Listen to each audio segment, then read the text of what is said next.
Tick-tock, time to rock. Good evening, good morning, good afternoon to everyone who's watching from all over the world. It's your friendly neighborhood philosopher here, D. Wood. And with me now, we've got B.Apologetics and Daughter of Christ. How you guys doing? Yep. Hang on. Did I lose them?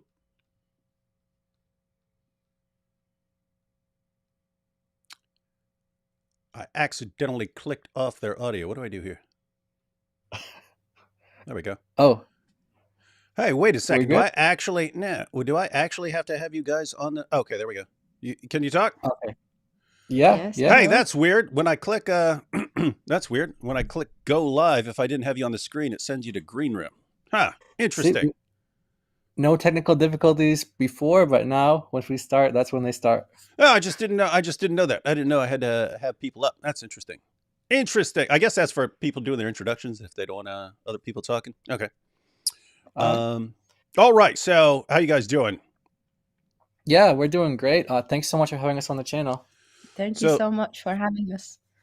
Yeah. So, what's your guys' background? How'd you get interested in this kind of stuff? Okay. All right, I'll start.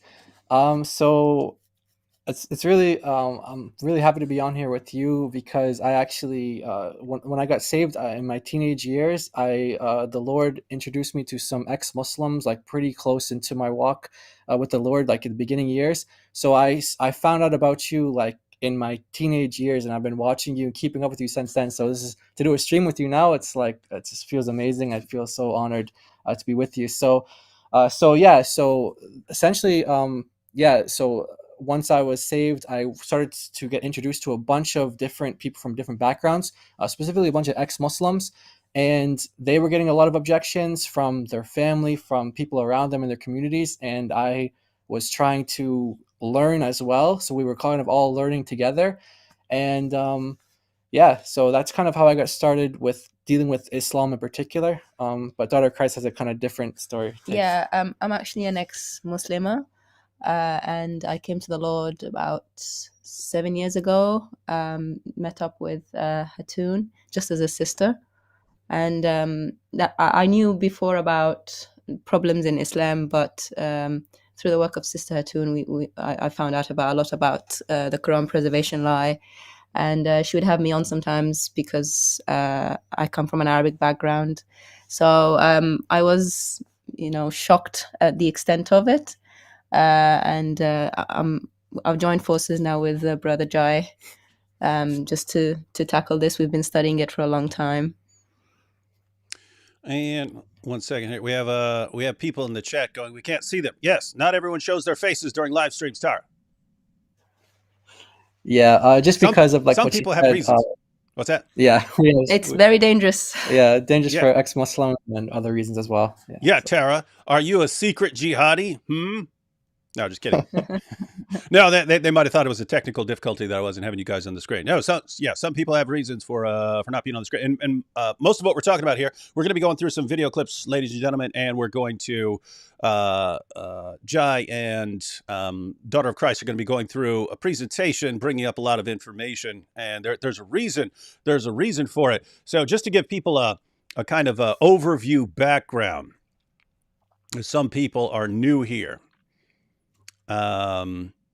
For years, basically since I became a Christian and started interacting with Muslims, one of their main, if not the main, but definitely one of their top three arguments that I always heard for decades was that the Quran has been preserved miraculously, dot for dot, letter for letter. There's never been one single letter's difference between any two Qurans anywhere in the history of the Quran. And of course, when you hear this and you haven't investigated it, you're like, okay, well, I'm not sure that would prove that it's from God. I mean, there are other any book that you can point to right now, you could say has been perfect. Any modern book you could say is perfectly preserved. Anytime you find a manuscript that's 1,000 years old, you could say, oh, that manuscript has been preserved for 1,000 years. So it's like, what would it actually mean? But then eventually start looking into it. And with me, it was just me and Nabil, and we looked through we were just looking at the Muslim sources. Like you're reading Sahih Muslim, and you read about Abu Musa saying that 2 chapters came up missing because they hardened their hearts and they weren't reciting them enough. Or you read Sahih al-Bukhari and you read about Uthman having to burn piles of Qurans to cover up the differences and so on. And you just start getting that vibe like, I'm not sure about that stuff you guys are talking about with this perfect letter for letter preservation. Doesn't sound like that. Oh, what's this? Sunan Ibn Majah in 1944. Aisha's sheep, 8 verses of the Quran. What's going on? What's going on here? So it looks like it's a giant mess. And then so you start responding, and there are kind of a few different directions. Like I've always just quoted Muslim sources that talk about changes in the Quran or passages coming up missing. Then you have people who go to the manuscripts. So that would be like Dan Brubaker, and he has a video where he shows like 11 Quran variants on a single page of one manuscript of the Quran. Notice that one, if there were one variant on one page of one Quran, that would explode the myth that there's never been this sort of thing. So some people go and actually put the manuscripts side by side and show, hey, this is not the same thing as this.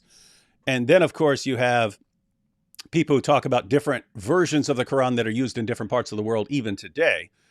And so, they'll compare Hafs and Warsh and so on and show differences between them. And it's like, no matter how you look at this, you can't seriously claim perfect dot for dot, letter for letter preservation of the Quran.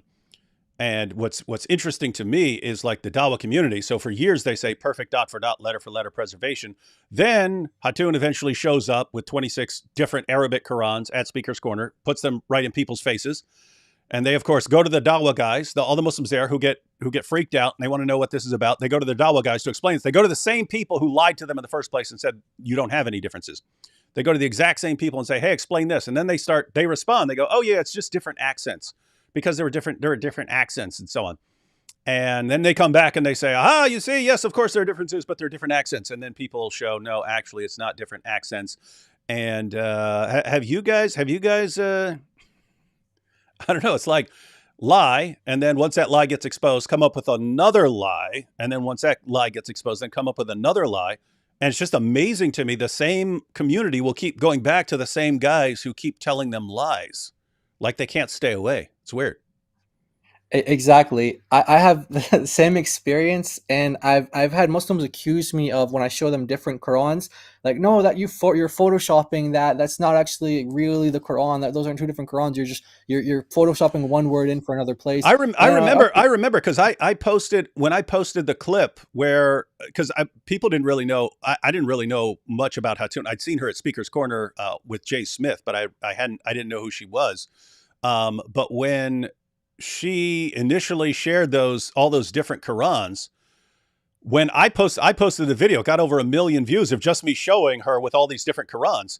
And the responses I was getting was she printed those herself. Like Hatun has her own publication company, and all she does is make up Quran variants and print them. But that's how desperate they were to preserve this. But yeah, I'm sorry, I didn't want to interrupt. I wanted to verify what you were saying.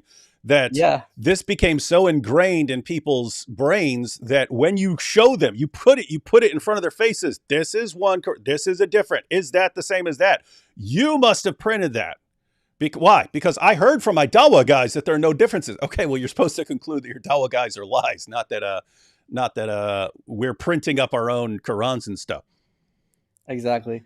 Yeah, so they go from that usually that's like your average Muslim, probably like 99% of Muslims, honestly, that you run into, they're gonna say, no, there's no differences at all. And if you show them differences, they're like, no, you're lying. You're either, you're doing Photoshop, you're editing. So then there's websites where you can actually play like the imams like reciting the different Qurans. So then you play them reciting it. And you're like, no, that I had a Muslim tell me before that I was using a Christian website because the name of the website was called N Quran. So they were like, oh, no, N stands for Nasara. Like, they put the N on the houses in like Iraq, like ISIS would putting N on the houses. Like N stands for Nasara, the Christians. Like we've heard all sorts of crazy things. And they're saying, no, you guys are just editing these recitations together. And in another verse, he's saying another word, but you're putting it in here. I'm like, dude, we don't have that much time on our hands to do all that stuff. So that it just gets, then eventually, like you said, there are different levels to this, and they get a little they could do some research on it, they ask about it, and they're like, yeah, they're just accents, they're just different dialects. That gets debunked. Then they come back and they say, okay, there are differences, but they don't contradict each other. They just kind of add each other to meaning. They, add glory and magnify God in different ways, or they complete the story. And then you show them contradictions, and they're just like, just kind of just repeating, no, you're lying, and go back and forth. Yeah, the latest spin, the latest lies from the Dawah gangs is that, yes, there are differences, but show me one contradiction. They don't contradict. They add to the meaning. They make it deeper, more beautiful. And this is no problem at all. It's just another way that Muhammad allowed them in their ahruf to express the Quran. And Right. that's the latest lie. Yeah, and it's so you guys are going to give a presentation again. That's the thing that baffles me most. If I had, matter of fact, let's suppose that Christian apologists had spent years going around saying that the Bible, they've always said the Bible's been well preserved, and atheist scholars will tell you that. But imagine they'd been going around claiming that there are no textual variants anywhere in the history of the manuscripts of the New Testament. That would be false. They could. Right. The position of scholars has been there are textual variants. The vast majority of textual variants are either meaningless, or there's something that couldn't go back to the original. In other words, that a textual variant can pop up in the 12th century because some scribe makes a mistake and so on. They don't take that seriously. They don't consider it what's called viable, meaning there's no way this goes back. It doesn't appear until the 12th century or something like that. But the vast majority are just meaningless or non-viable. Meaningless meaning, it's a spelling difference or something like that.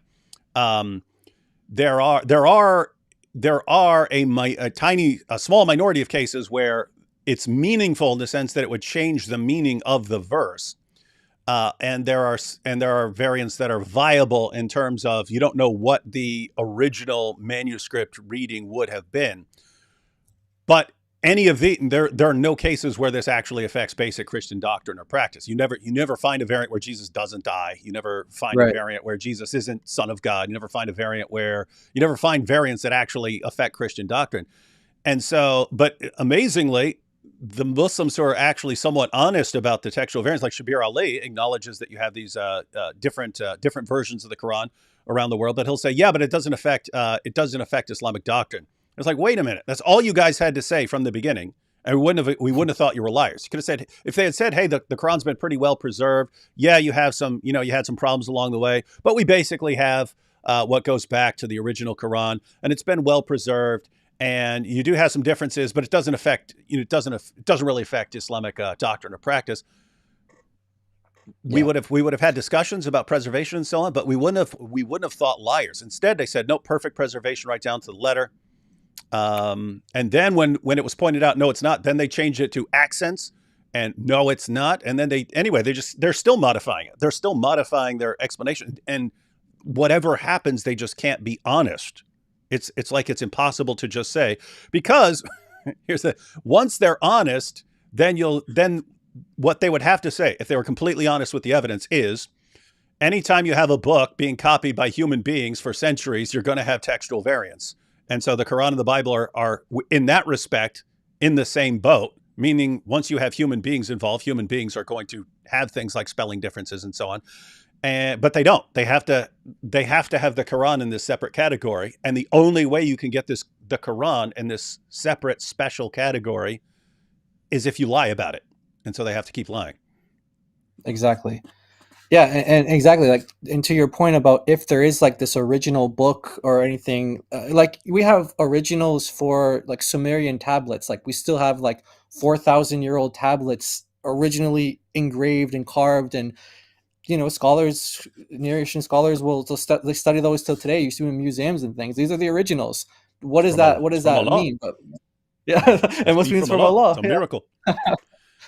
Yeah. So, right. Yeah, and that's a good point. If you have a tablet that survived thousands of years, following their argument, you'd have to say those are the inspired word of Allah. What's interesting is all this is, for years, I've been using a quote when I give presentations on the Quran. I give quotes from Muslim apologists and scholars over the years who've claimed perfect dot for dot, letter for letter preservation to show what the claim is. Before I would give those quotations, and then I would go into just what the Muslim sources say about how sloppy, what a messy process the preservation of the Quran was. But what was amazing is for years I quoted Mazar Qazi, and I didn't know this was Sheikh Yasser Qadi's dad up until a few months ago or something like that. But I didn't know this was Yasser Qadi's dad. But this is a quote from his book, 130 Evident Miracles of the Quran. And this is absolutely amazing to me because he makes the claim not just about what Muslims believe. He says that non-Muslims agree on this. But he says, here's the quote from 130 Evident Miracles of the Quran. Muslims and non-Muslims both agree that no change has ever occurred in the text of the Quran. It is a miracle of the Quran that no change has occurred in a single word, a single letter of the alphabet, a single punctuation mark, or a single diacritical mark in the text of the Quran during the last 14 centuries. During the last 14 centuries, not a single letter's difference. And of course, so that's Mazar Qazi. His son, Sheikh Yasser Qadi, we have clips. We have all kinds of videos of him where he was telling, and this is, again, it's one thing if someone is saying it and doesn't know better. If your average Muslim tells me the Quran's been perfectly preserved, I don't think he's lying to me. He's wrong, but I don't think he's deliberately deceiving me. He's just passing on what he heard from his parents and so on, and he thinks it's true. Sheikh Yasser Qadi, he knew. We know he knew because he was telling completely different things. When he's talking to students of knowledge, he was telling them, yes, we have all these differences, brothers. Yes, we have them, and we have to try and figure this out. And when he's talking to popular audiences, it's perfect dot for dot. You will never find any two Quran manuscripts with one single letter of difference because it's been perfectly preserved. And it's just so, these are the guys who are lying. It's like, if that were the case, if Christian apologists had been doing this, if Christian apologists in general had been saying there's not a single letter's difference between any two New Testament manuscripts in the entire history of the New Testament, and then it got exposed, I would have trouble going back to those same Christian apologists and saying, okay, now now non-believers, non-Christians are exposing that line. They're showing us manuscripts showing that has all been a lie, that the entire Christian apologetics community has been lying for all these years. How do we answer them now? Oh, just go and tell them it's different accents or something like that. I would be like, I would never trust these guys again in my life, ever. I couldn't bring myself to trust people who keep feeding me lies. It's just, so that's why it's amazing to me that you have these Dawah guys and they tell everyone perfect preservation, dot for dot, like this claim of Mazar Qazi and of his son, that there is not a single letter's difference between any two Quran manuscripts. I don't know what his dad knew, but Sheikh Yasser Qadi literally wrote the book on sciences of the Quran. He knew that was a lie. He knew there were differences, and he was telling them. And then when people find out about them, they'll go back to the same Dawah guys and the same scholars. Oh, how do we explain the fact that you told us perfect dot for dot, letter for letter preservation, and the unbelievers actually showed us that what you were saying was incorrect? What do we say now? Oh, go out and say that it's just accents. And it's like, what is this? Is this a lie factory? Dawah is like a lie factory. Yeah, it is. It is. And you know something, Muslims have known about this for, there are like books dating back to like 1,000 years. There's one like الانتصار للقرآن. So there's a scholar from like the 10th century, al-Baqalani, and he said he's writing this book that Dr. Christ just mentioned. And it's refuting like the unbelief, like, people who considered to be heretics, like the Shia. They were using the variants of the Quran to say, you guys are saying that the Quran is preserved and is uncorrupt, but you guys have all these different readings of it, all these, like, you have all the qira'at and things like that. And it's because the Shia, they reject the hadith about 7 ahruf and things like that. So they only think that there's one harf, one original kind of reading. It was only revealed in one way. So they were using these variants in the 10th century, like to argue, look, you guys are saying that there's only like this preserved Quran, but actually you guys have so many different versions of it. What's going on? And so he's writing this book try to answer them, respond to them. So what I'm saying is Muslim scholars knew this for like 1,000+ years. They knew ever since the dawn of Islam, but for some reason they lie to people, and I've heard different people give different numbers to this. I've heard like what's that guy's the guy with the funny Mufti Abu Layth, and then Shadi Nasser. I've heard them say it's like this kind of myth about one Quran. They kind of say like maybe 200 or so years old or so. Like this is like goes back that far. So before that though, and you have vast scholarship in Islamic history documenting these variant readings, arguing about like which ones are correct, which ones are right, which ones are wrong. So they know about all this stuff, but for some reason, somehow, some way, this became the the standard narrative. The biggest secret. Yeah. And even in some countries now, they actually block the different Qurans to keep this lie. Like in Morocco, they ban Hafs from the mosques to stop people from being confused. And in Saudi, they ban the Warsh from their mosques. During the Tarawih prayers. Yeah, during Ramadan, during the Tarawih prayers, because they know that's when Muslims come to actually listen to the whole Quran during Ramadan. And we recently played a clip of Sheikh Fawzani. He was asked about this. What if an imam reads a different Quran, a different recitation? And he said they are not allowed to do that because that will cause confusion. They don't actually allow people to read the different Qurans to their congregations. And that's interesting because what Jai was just pointing out, that you do have these discussions. I mean, you have Abu Ubaid's Kitab Fada'il al-Quran, which isn't very long, but it's a list of Quran variants that have come down to it. You have the famous quote from Ibn Umar, where he was first generation. He's a companion of Muhammad, but he goes out and he starts talking to the next generation. These guys were saying they'd memorized the entire Quran. He said, don't say you've memorized the entire Quran. You don't even know what the Quran is anymore. Because so much of it's been lost. Just say you've memorized what's left. You've memorized what remains. Then you have Ibn Abi Dawud's Kitab al-Masahif. That was one big book on the Quran differences. And so you're right that you go back and it was normal in the past. And so you'd think, okay, this is just a modern lie, like the scientific miracles. It's something they came up with recently for apologetic purposes. But at the same time, it is connected to the earlier stages, just because when Uthman is told about all these differences and that Muslims are arguing about what the authentic, the correct reading is, the solution is burn it all.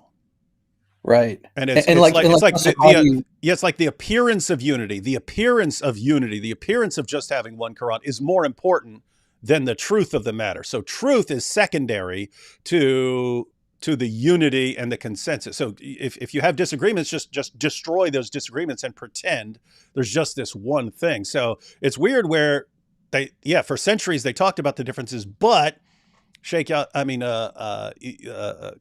Uthman gives the example that no, it's actually more important sometimes to hide the truth.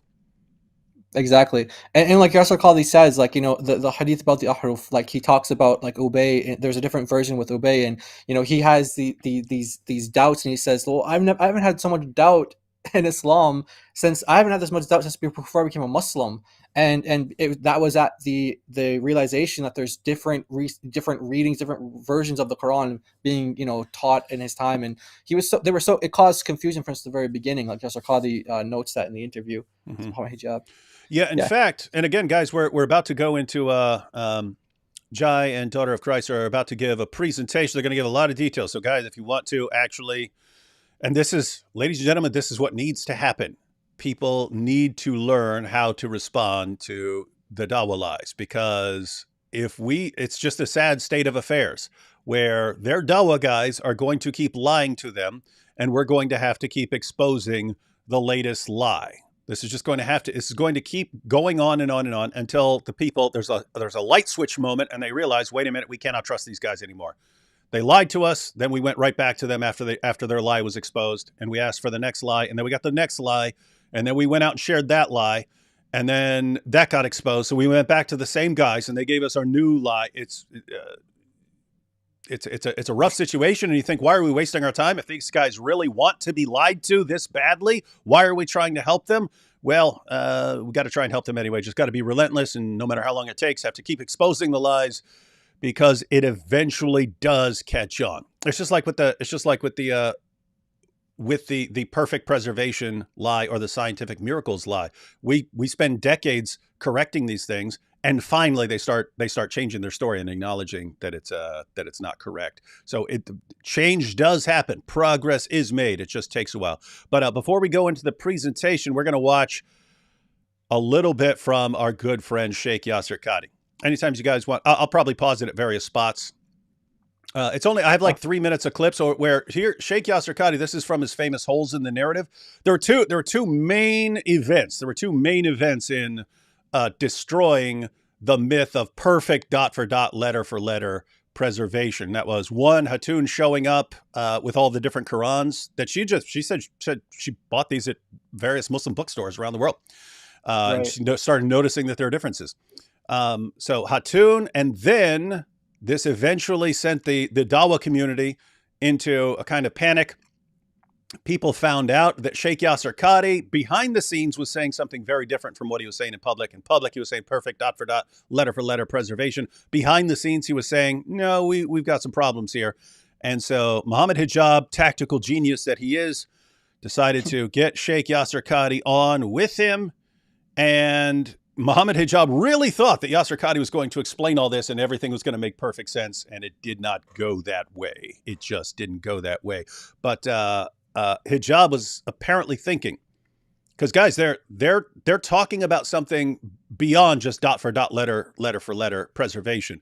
They got to the topic of whether you can explain the differences in terms of things that all go back to Muhammad. And the famous Holes in the Narrative comment from Sheikh Yasser Qadhi was about that there are holes in the scholar's narrative, that we can explain these things. He was saying there are holes in that narrative too. And so we're going to watch a little bit of it. I'll pause it a couple times. You guys can add any, you could comment on this.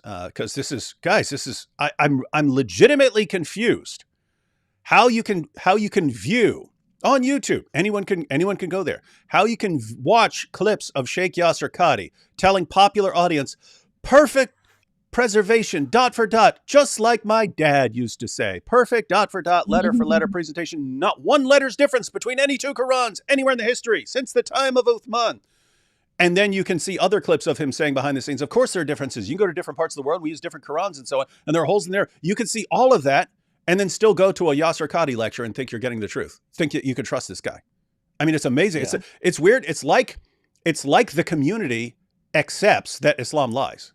You know what I mean? It's like they accept that lying is part of Islam, so it doesn't bother them, right? We don't accept it. So if a pastor or something like that were exposed as a liar, we wouldn't trust him. You're not supposed to be lying. When the community keeps going back to people who are known liars, it's like this is just part of Islam. It's wild stuff, man. It's wild stuff. Yeah. But let's take a little look at Sheikh Yasser Qadhi here. Every single student of knowledge knows, who studies Ulum al-Quran, that the most difficult topics are ahruf and qira'at. You guys want to break down what ahruf and qira'at are?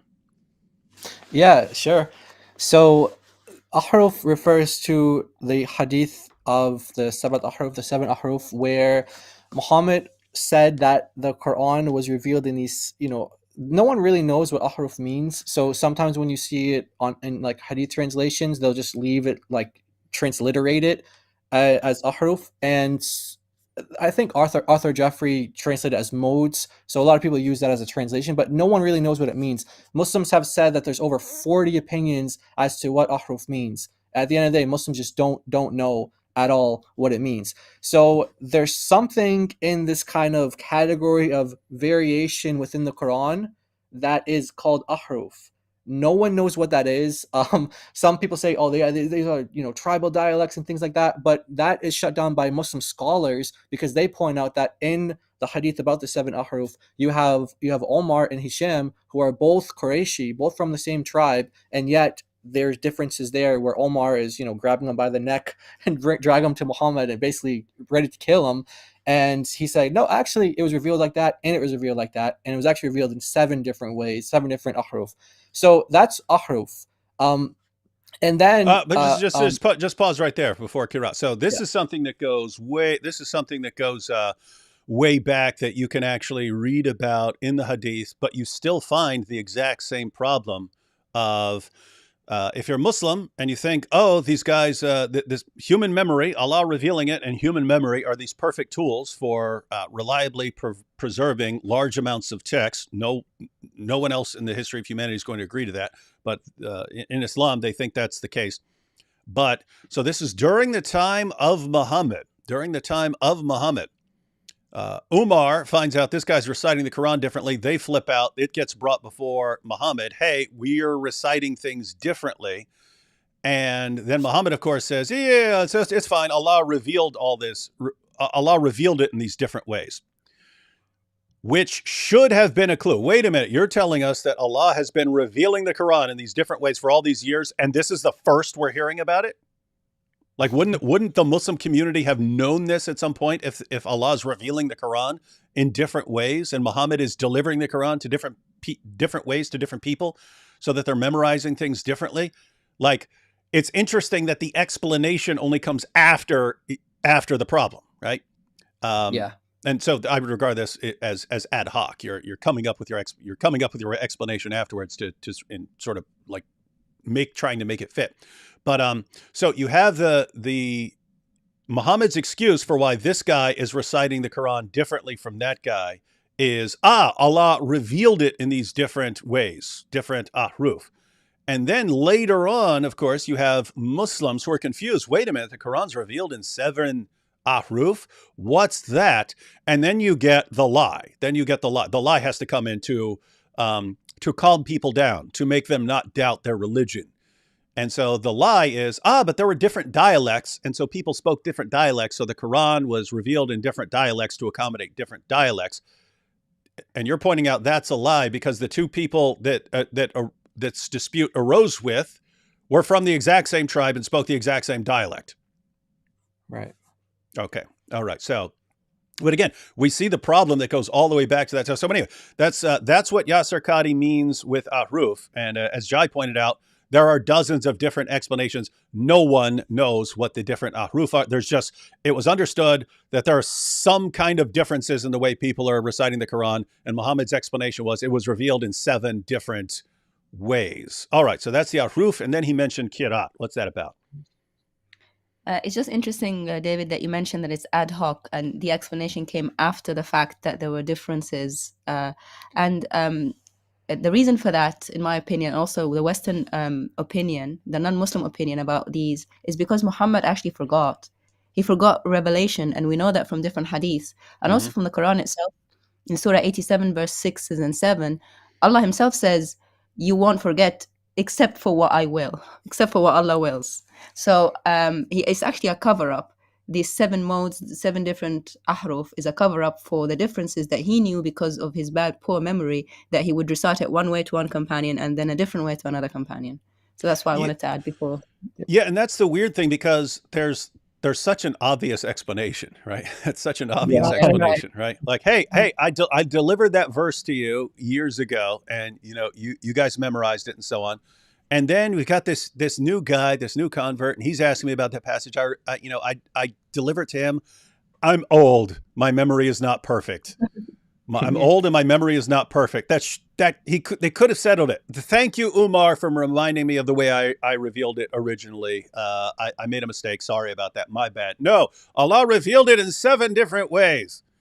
Okay, and then people run with this. But it's the same.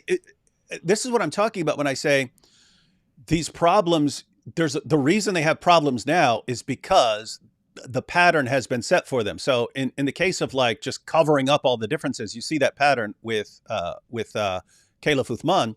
But then with coming up with explanations that somehow this all goes back and it's all the same thing somehow, which they use with the qira'at. So somehow the different qira'at somehow all go back, even though you look at the differences, like it's obvious what happened. This is just some guy made a mistake. Some guy made a mistake. This letter kind of looks like that letter. The guy made a mistake. This word kind of looks like that word. A guy made a mistake. The dot goes here, the dot goes there, and you end up with a different word. Okay, they didn't know. It's easy to account for these things, but instead they have to just make it up and say, oh yes, this all goes back. This all goes back to the original. Interesting. It's wild stuff. Yeah. And so like there are instances where you have like the entire, and like all, like, different readings, they're almost identical, except for, like, let's say, like, one word, and then it's like you said, there's like one vowel difference. So what Muslims want us to believe is, like, Gabriel came one time, everything exactly the same, except vowel difference here, E vowel instead of an A vowel, or something like that. It's like does that really sound more likely than just some scribe just kind of made an error and one guy put like an E instead of an A or something? Right. So Yeah, the guys, qira'at, I want people to understand this. So you're pointing out that some of the differences between two different versions of the Quran might just be a different letter, which gives you a different word or something like that. Muslim Dawah guys want to explain that now and saying, yes, it was revealed in both of these ways. It was revealed in both of these ways so that the meanings complement each other and so on. And what we're pointing out, that one of the main takeaways, guys, if you don't take away anything else from this entire live stream, this is one of the few takeaways that you absolutely must keep in your mind, how they explain things in ways where they kind of preserve the lie, because preserving the lie, the myth, is more important than the actual truth.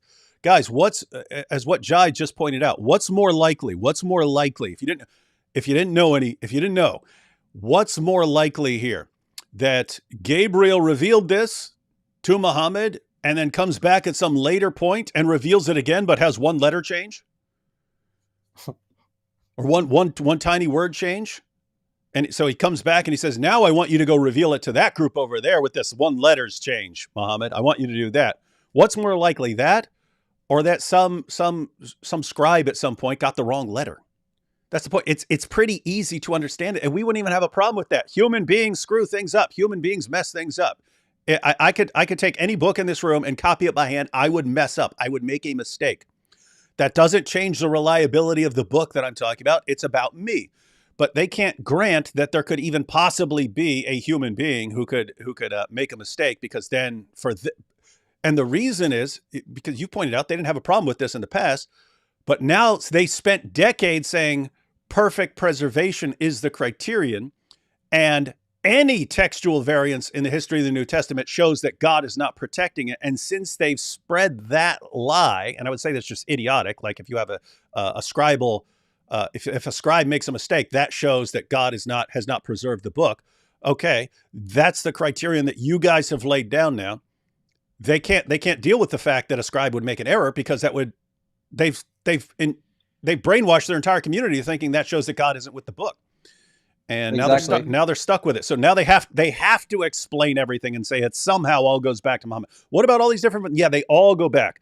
What you saying that Allah was revealing it through Gabriel in all these different ways and all these different? Yeah, he revealed all these different things.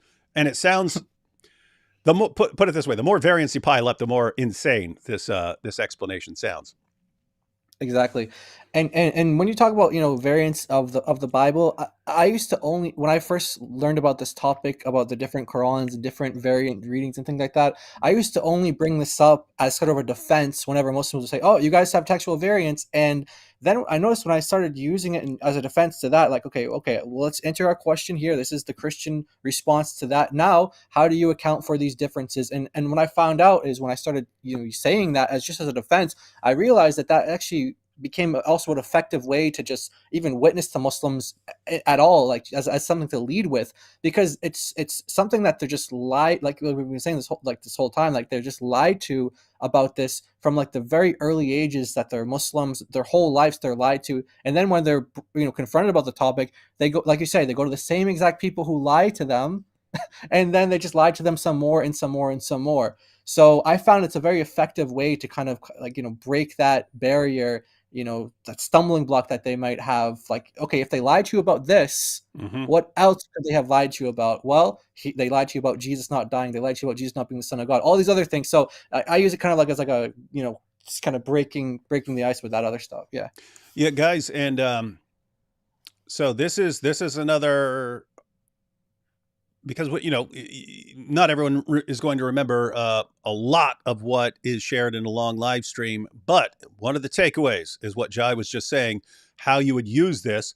Jai and Daughter of Christ, you're going to be going through some variants in the text of the Quran. One, you want to get the big picture about the history of the Quran, but two, you want to learn some specific variants. Pick whichever one you like best or whatever one you're most comfortable with. Learn that And when you're having a discussion with Muslims, bring that up. Hey, is this the same as this? And then what you want to get to, there's a bigger picture. There's a bigger picture.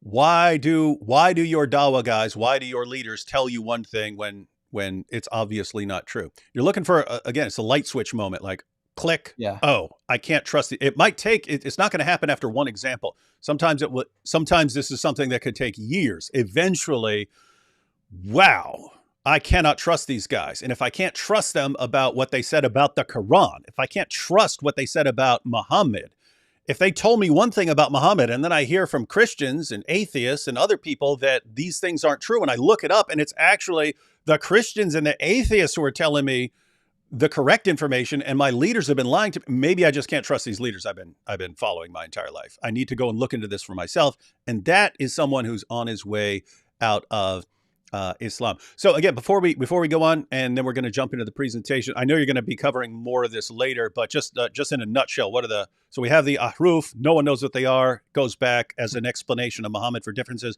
What about the qiraat? Okay, so this relationship he's talking about between ahruf and qira'at. So this is where it gets a little complicated, and this is why he said that there's holes in the Seder narrative, because you have different scholarly opinions as to what the ahruf are and whether they continue to exist or not. So, for example, someone like At-Tabari, they say like, Uthman actually he burnt 6 of the 7 ahruf, and there's only one, the singular of ahruf is harf. There's only one harf left. There's only one left. And so he goes into like a long kind of detailed explanation for, so if 6 of the 7 were destroyed, how does that jive with the Quran being preserved? And he gives this whole kind of take on it. And that's one position. Then you have another position that says, some ahruf exist insofar as they're compatible with the script that Uthman used, the undotted kind of rasam, the script that he used. And there's different there's more takes on that as well. But there's so the different qira'at are these readings that came about either from the Uthmanic ambiguity of the text, like you say, you can read it in different ways, have different vowels here or there, and there's also something called canonical readings, which are ones that agree with the Uthmanic script and things like that, and 3 other criterion, but essentially they have to agree with the rasam, except in some cases there's about 40 differences where you have actual words being omitted or being added, not vowels but actual words. And then you have what are called non-canonical readings, they're also called qira'at as well, that are things where they just add in completely like extra sentences, take away sentences, like the famous reading in that says that Muhammad was a father to them. Mm-hmm. That phrase doesn't actually appear in the Quran today, the Hafs Quran today. Yeah, so that would be considered like a non-canonical reading. So these readings or qira'at are readings that go back to different companions or to different people that are trying to figure out what does this Uthmanic text say. Some scholars say that they were using their kind of scholarly opinion ijtihad for kind of like discerning like what is this text saying, how do you vocalize it. But Muslims today will say that all these canonical ones are actually divinely inspired, but that's going to be kind of what our presentation sheds light on. We're going to be talking about how do the early Muslims view these qira'at, these readings. All right, so let's go back to Sheikh Uthman. And guys, those of you who are watching, so this is Muhammad Hijab trying to get Sheikh Yasser Qadhi to explain how Muslims don't need to be worried that this myth is somehow unraveling. Sheikh Yasser Qadhi is going to clear things up. But even in this brief comment, like one of the most difficult things is ahruf and qira'at. Guys, if the standard Dawah lie were true, perfect preservation, dot for dot, letter for letter, how would anything be difficult? You wouldn't have any difficulty. So even when he's saying there's one of the most confusing, difficult things is ahruf and qira'at, what are you talking about? What do you even mean? What do you mean? This even as he starts, this makes no sense in light of what Dawah guys have been saying for many years here. But let's go ahead and listen to Sheikh Yasser Qadhi a bit. Every single student of knowledge knows, who studies ulum al-Quran, that the most difficult topics are ahruf and qira'at. I need to just let him talk because I don't want to stop. But people, don't miss this. Every single student of knowledge, everyone who's actually learning, knows this is a very confusing issue, and we're trying to figure this out. What is it? What does that mean? It means that every educated person on this issue knows they've got a huge problem here. Yes. And that every single educated Muslim knows that this nonsense about perfect dot for dot, letter for letter presentation is complete nonsense. Every single educated Muslim knows this. He just said it. And yet, what were all these guys telling the average Muslim? Perfect dot for letter preservation from the time of Muhammad. Bunch of, my goodness, I don't know how you go on believing these guys. It's crazy. And the concept of ahruf and the reality of ahruf and the relationship of the Uthmanic Mus'haf with the ahruf and the preservation of the ahruf. Is it 1? Is it 3? Is it 7? And the relationship of the qira'at to the ahruf. This is a topic that... This guy sounds really confused.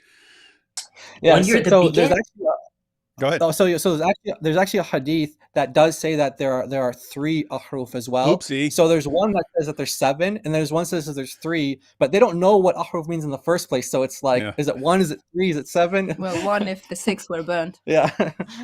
And it's amazing given how they criticize the doctrine of the Trinity. It's 1, and it's 3, and it's 7, and it's all the same, and it's 10. And it's amazing. Right. Beginning student of knowledge, you're like, what is all of this going on here? When you go a little bit more, you look that when you're the beginning student of knowledge, you're like, what is all of this going on here? So when you find out that there are all these differences, especially when you've been told all your life one Quran perfectly preserved, you're like, what is this mess? But then you get educated, and here's what he says. You go a little bit more, you learn to simply memorize what your teachers say and regurgitate it out, and you don't fully comprehend. When you do what... So step 2. So at first you're totally confused. Wait a minute, I thought there was only one Quran, and then you find out, no, there are actually tons of differences in the Quran. And so you're confused. But then you go to your scholars, and they say, yes, this can all be accounted for in ahruf and kirat, and all goes back to Muhammad. And so, you think, this all works, we're fine. And then you keep studying. You don't fully comprehend. When you do a deep dive is when things get very, very awkward and difficult. And this isn't new. This is from the time of the Sahaba. This is... Isn't this funny? This is exactly what you were saying, Jai, that this isn't new. This isn't new. This goes way back. This confusion goes way back. And he's saying, you do a deep dive and you find out the responses that you've memorized from your scholars. This is actually a big problem. Guys, again, everyone is watching. If the claims of people like let me pull up the quote again. Sheikh Mazhar Qazi, Muslims and non-Muslims both agree that no change has ever occurred in the text of the Quran. It is a miracle of the Quran that no change has occurred in a single word, a single letter of the alphabet, a single punctuation mark, or a single diacritical mark in the text of the Quran during the last 14 centuries. If that claim were true, not one letter, not one punctuation, not one dot of difference in the entire history of the Quran, if that claim were true, would you have this confusion here? Would you have your scholars freaking out and say, what is this? What is this mess? Roof and Kira, what is this? What is this? No, you wouldn't. No, you wouldn't. What does it take for you guys to realize that you're being lied to? Like what? Like I would need a fraction of this to say I would never trust this guy again, or the entire Dawah community. I would need a fraction of this. You guys are just buried in it and you keep believing them. What is this? What is this stuff? Go ahead. Good. Sorry, guys. Do you think his dad disowned him after he said that, Yasir Qadi? No, I don't think so. I mean, you just wonder whether his dad knew he was lying or not. But it is a situation where I think probably the reason that Sheikh Yasir Qadi went on saying it for years after he knew it was false was probably just, I don't want to expose my dad as a liar. Right. Maybe that's where it comes from. Muslims don't. Yeah, I mean, imagine your dad is one of the guys who champions this argument and puts it out in book form, champions this argument around the world, and then you go to college and you find out that's all false. It's completely false. Like obviously false. And this is what your dad's been telling. Like, what do you do? What do you do in that weird situation? It's like, I hope he's not going to honor kill me or something.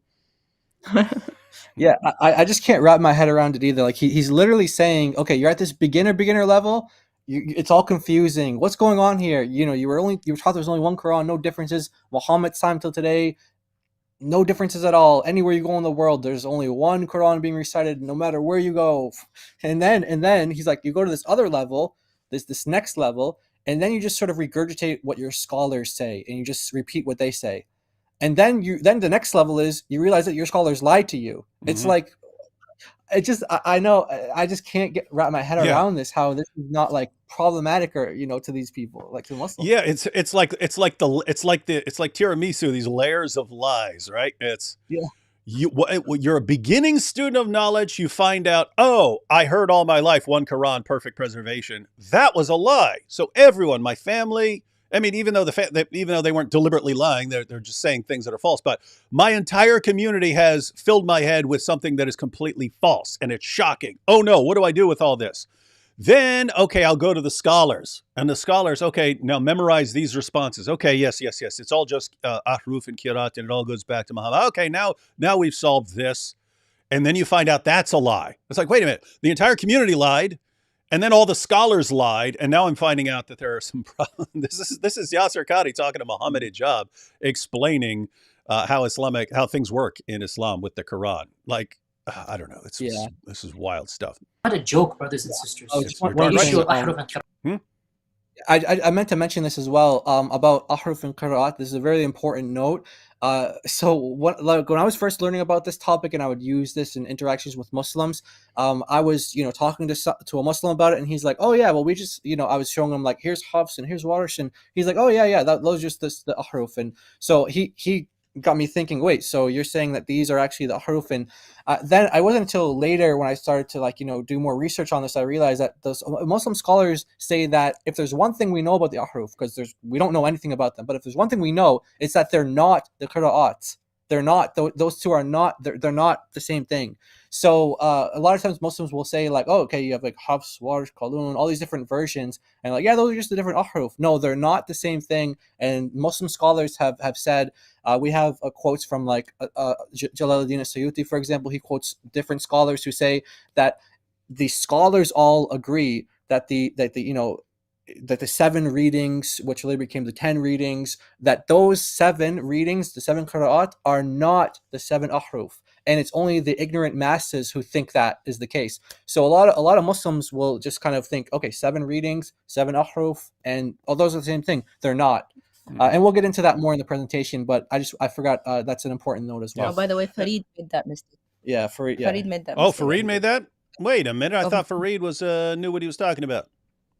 Yeah, he confused the ahruf and the qira'at. Yeah, I had a discussion with him once on this topic, and he said, "Oh yeah, well, we'll have another discussion about it." Muslim offered, to host on his podcast and things like that. He never got back in touch with me, but yeah, we did have that discussion recorded though, and we do plan to publish it. Because we just got this new channel, so we're trying to reproduce some of our old content on there. But we will get that out there. But yeah, he does actually confuse these topics, and he is probably like the best that Muslims have on this in terms of like online Dawah guys. But he's also the one that leaked the Yasser Qadhi stuff as well. Yeah, so they were calling him Farid leaks. So guys, exactly. Yeah. Again, Farid. So, and matter of fact, he acknowledged that Yasser Qadhi was lying, right? Right. Yeah. So he played my video where I pointed out, like, you have 2 clips from around the same time frame with Yasser Qadhi when he's speaking to students of knowledge. It's, yes, we have different Qurans in different parts of the world. And I'm not just talking about different accents or something like that. It's not what I'm talking about. Talking about different letters, different words, and so on. So he's saying that. And then when he's talking to a popular level audience, perfect preservation, perfect dot for dot, letter for letter preservation. And I pointed out, like, what's going on here? And Farid's like, yeah, he's lying. Yep. Yeah. Sheikh Yasser Qadhi's lying. So Farid has been a bit more honest, but you're saying that, and then Farid is the one who leaked the private messages from Sheikh Yasser Qadhi's community with Muslims. He leaks these messages, and that's what leads to the holes in the narrative interview. That's what leads to this interview where everyone starts panicking. Oh my goodness. So Yasser Qadhi posted this on his channel. Muhammad Hijab posted it on his channel. They soon both ended up taking it down. Because that's how damaging it was. And guys, think about this. What was damaging to the Ummah? What was damaging? Just hearing a glimpse of the truth. Hearing a glimpse of the truth about differences in the Quran was enough to send Muslims into a panic mode and a frenzy. Guys, how could you be trained and indoctrinated to be that that horrified at the truth. Like hearing a word of something that is accurate sends you into a panic mode over your faith. That tells you something about your faith and about the people who've been teaching it to you. Exactly. I mean, it's to the point where Muslims who aren't familiar with this topic, they're so confident in what their scholars and what their people tell them. They say, "Hey, if you can show me one difference, just show me one difference between." I heard that for I'll years. leave Islam. Yeah, we heard that just yesterday. We heard that from on a stream. We were like, taking calls in and things, and he literally said that. He said, "Yeah, I'll leave if I." And of course, we show him the differences, and he didn't leave. But that's what they say. That's what they say. Wild stuff. All right, Sheikh Yasser Qadhi. So he says, let me dial it back just a second. He says, "This is not a joke." And again, what's not a joke, guys? What's not a joke, guys? If the Dawah claim for decades, dot for dot, letter for letter presentation, if that were true, should there be any confusion? Should there be anything at all to be worried about? No, you can have complete confidence. Not what he's saying. He's saying we got a problem here. The Sahaba. This is not a joke, brothers and sisters. The issue of ahruf and qira'at caused confusion to somebody whom the Prophet ﷺ said, if you want to listen to the Quran directly, listen to Ubay. Ubay is not some even average Sahabi. He is the Qari of the Quran. He is the master. He is who he is. And he goes, فَدَخَلْ فِي نَفْسِي شَكْ. What is all of this stuff? Muhammad's own companions were having doubts about what he was saying. In other words, they thought there's something fishy going on here. Hey, what are these differences here, Muhammad? Oh yeah, revealed in all those ways. Huh? You sure about that? They didn't know basic logic, but you can kind of I'm sure they had the vibe, even though they didn't know what ad hoc would be. Right. It's in your mind. There's something fishy going on. That's what you'd think. Again, this is the you asking some very. What's that? And what he's saying there in Arabic, he's saying doubt entered into my heart. He also says takdhib as well. What's takdhib is?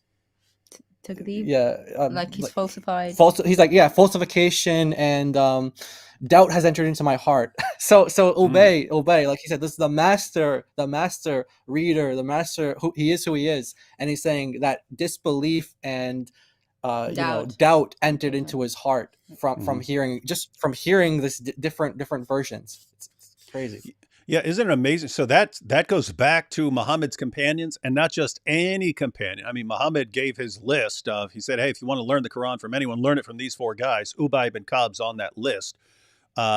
You had Umar say that Ubay was the best of the Quran reciters.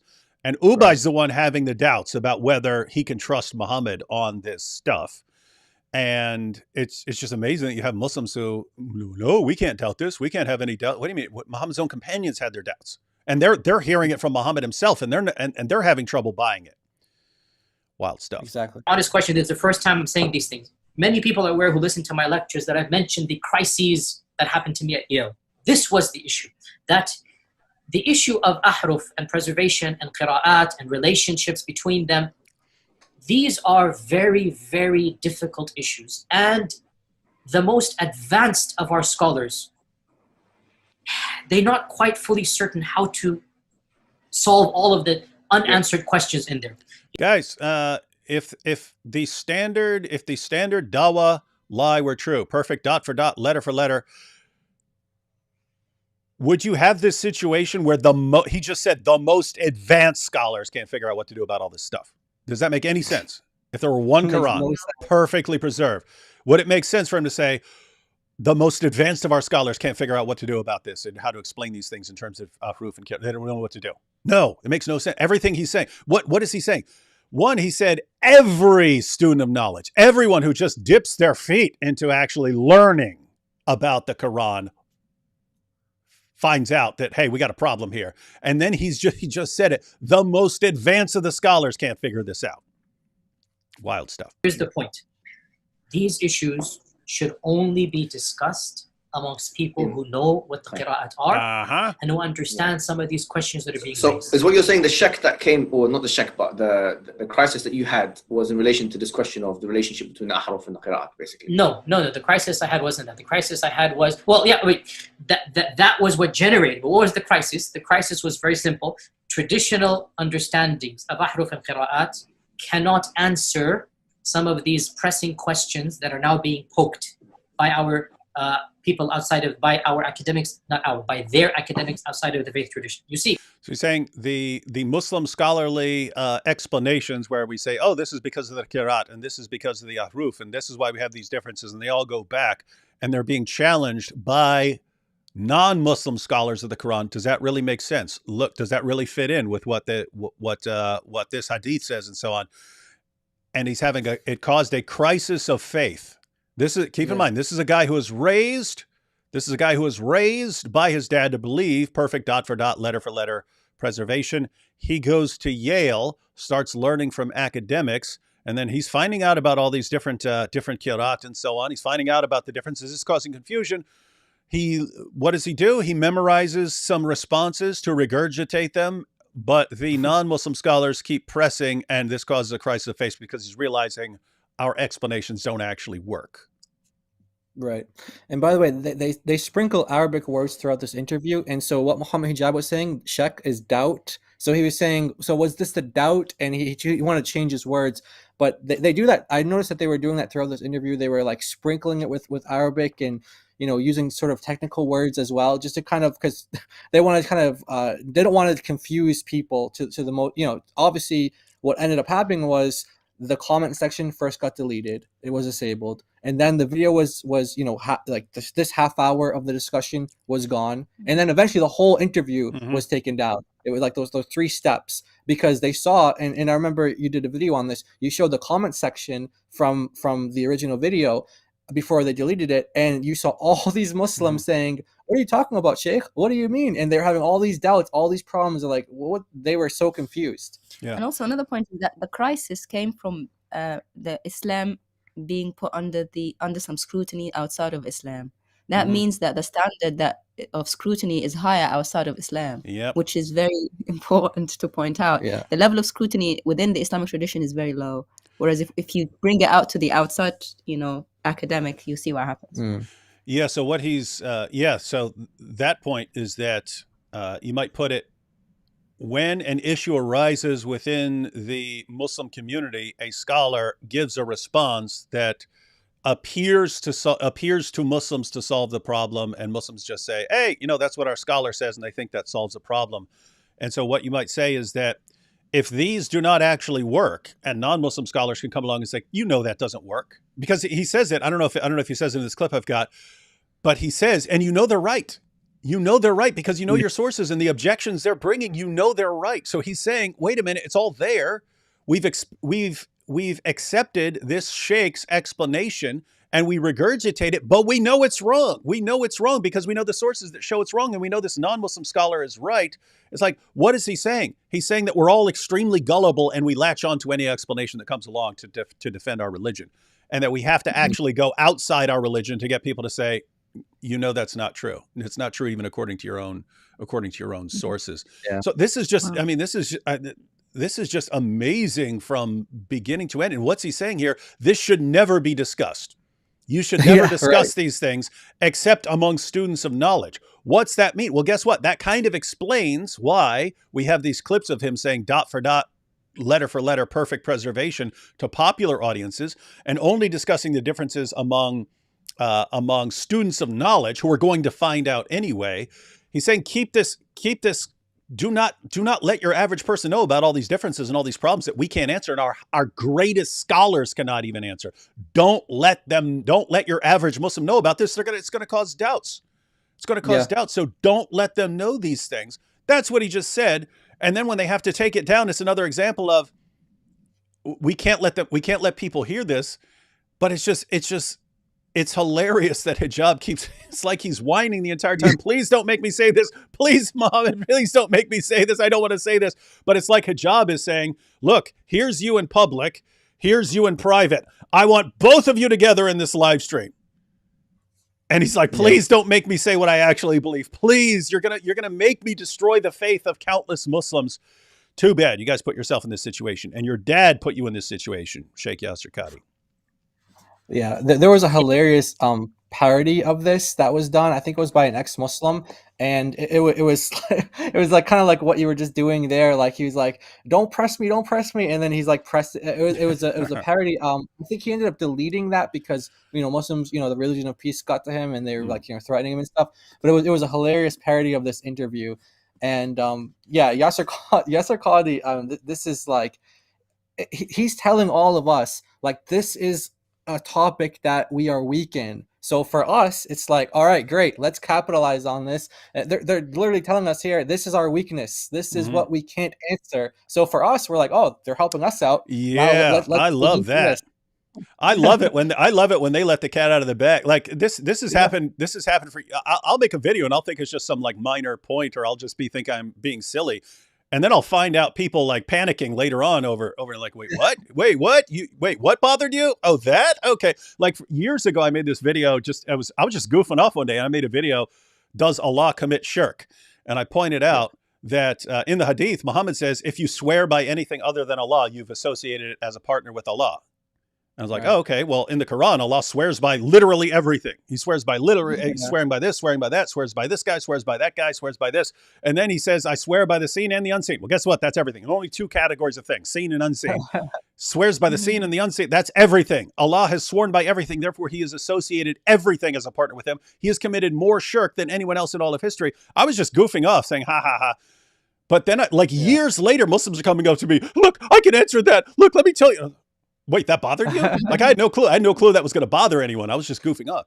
But it's the point is they give us information on what their weaknesses is. And guys, what was just pointed out there.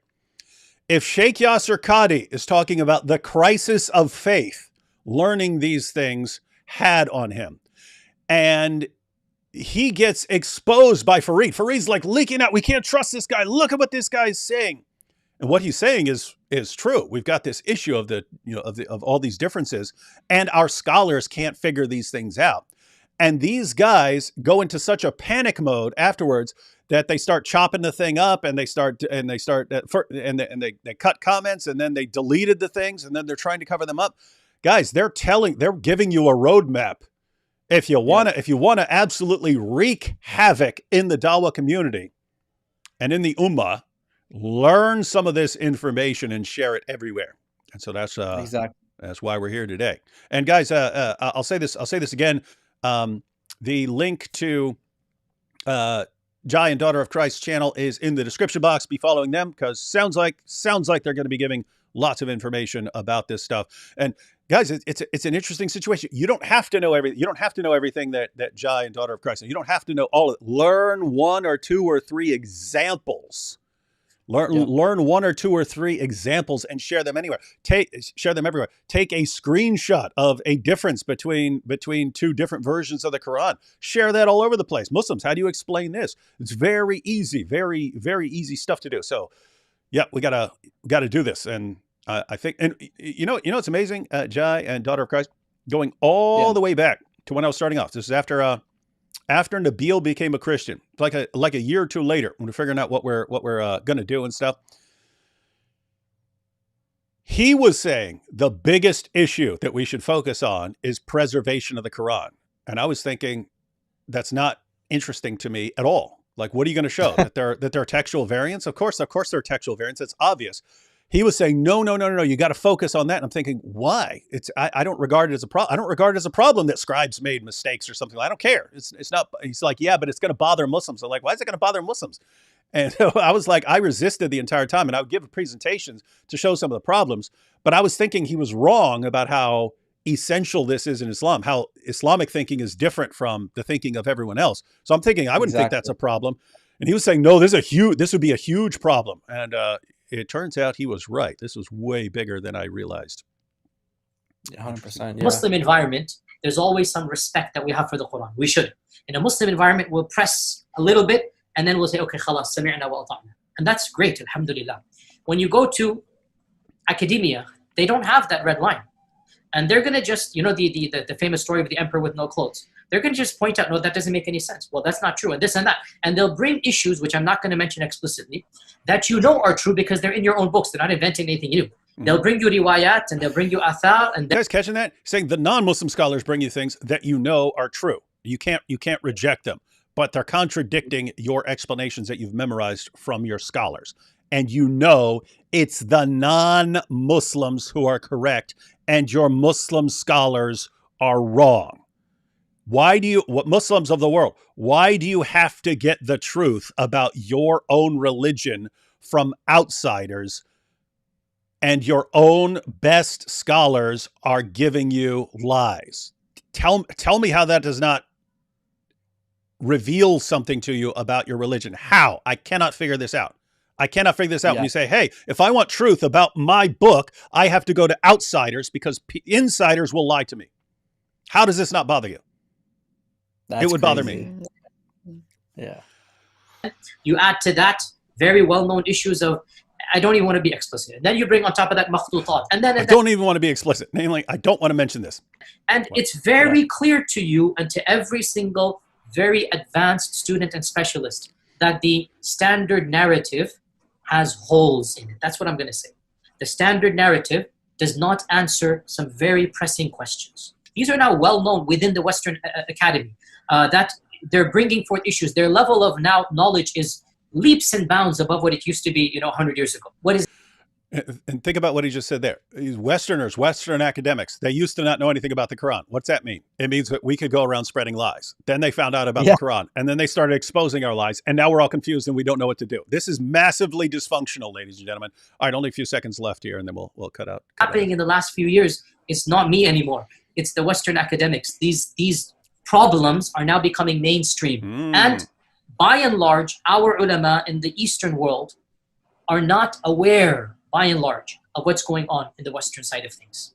And they're not answering those questions in a manner that it needs to be answered.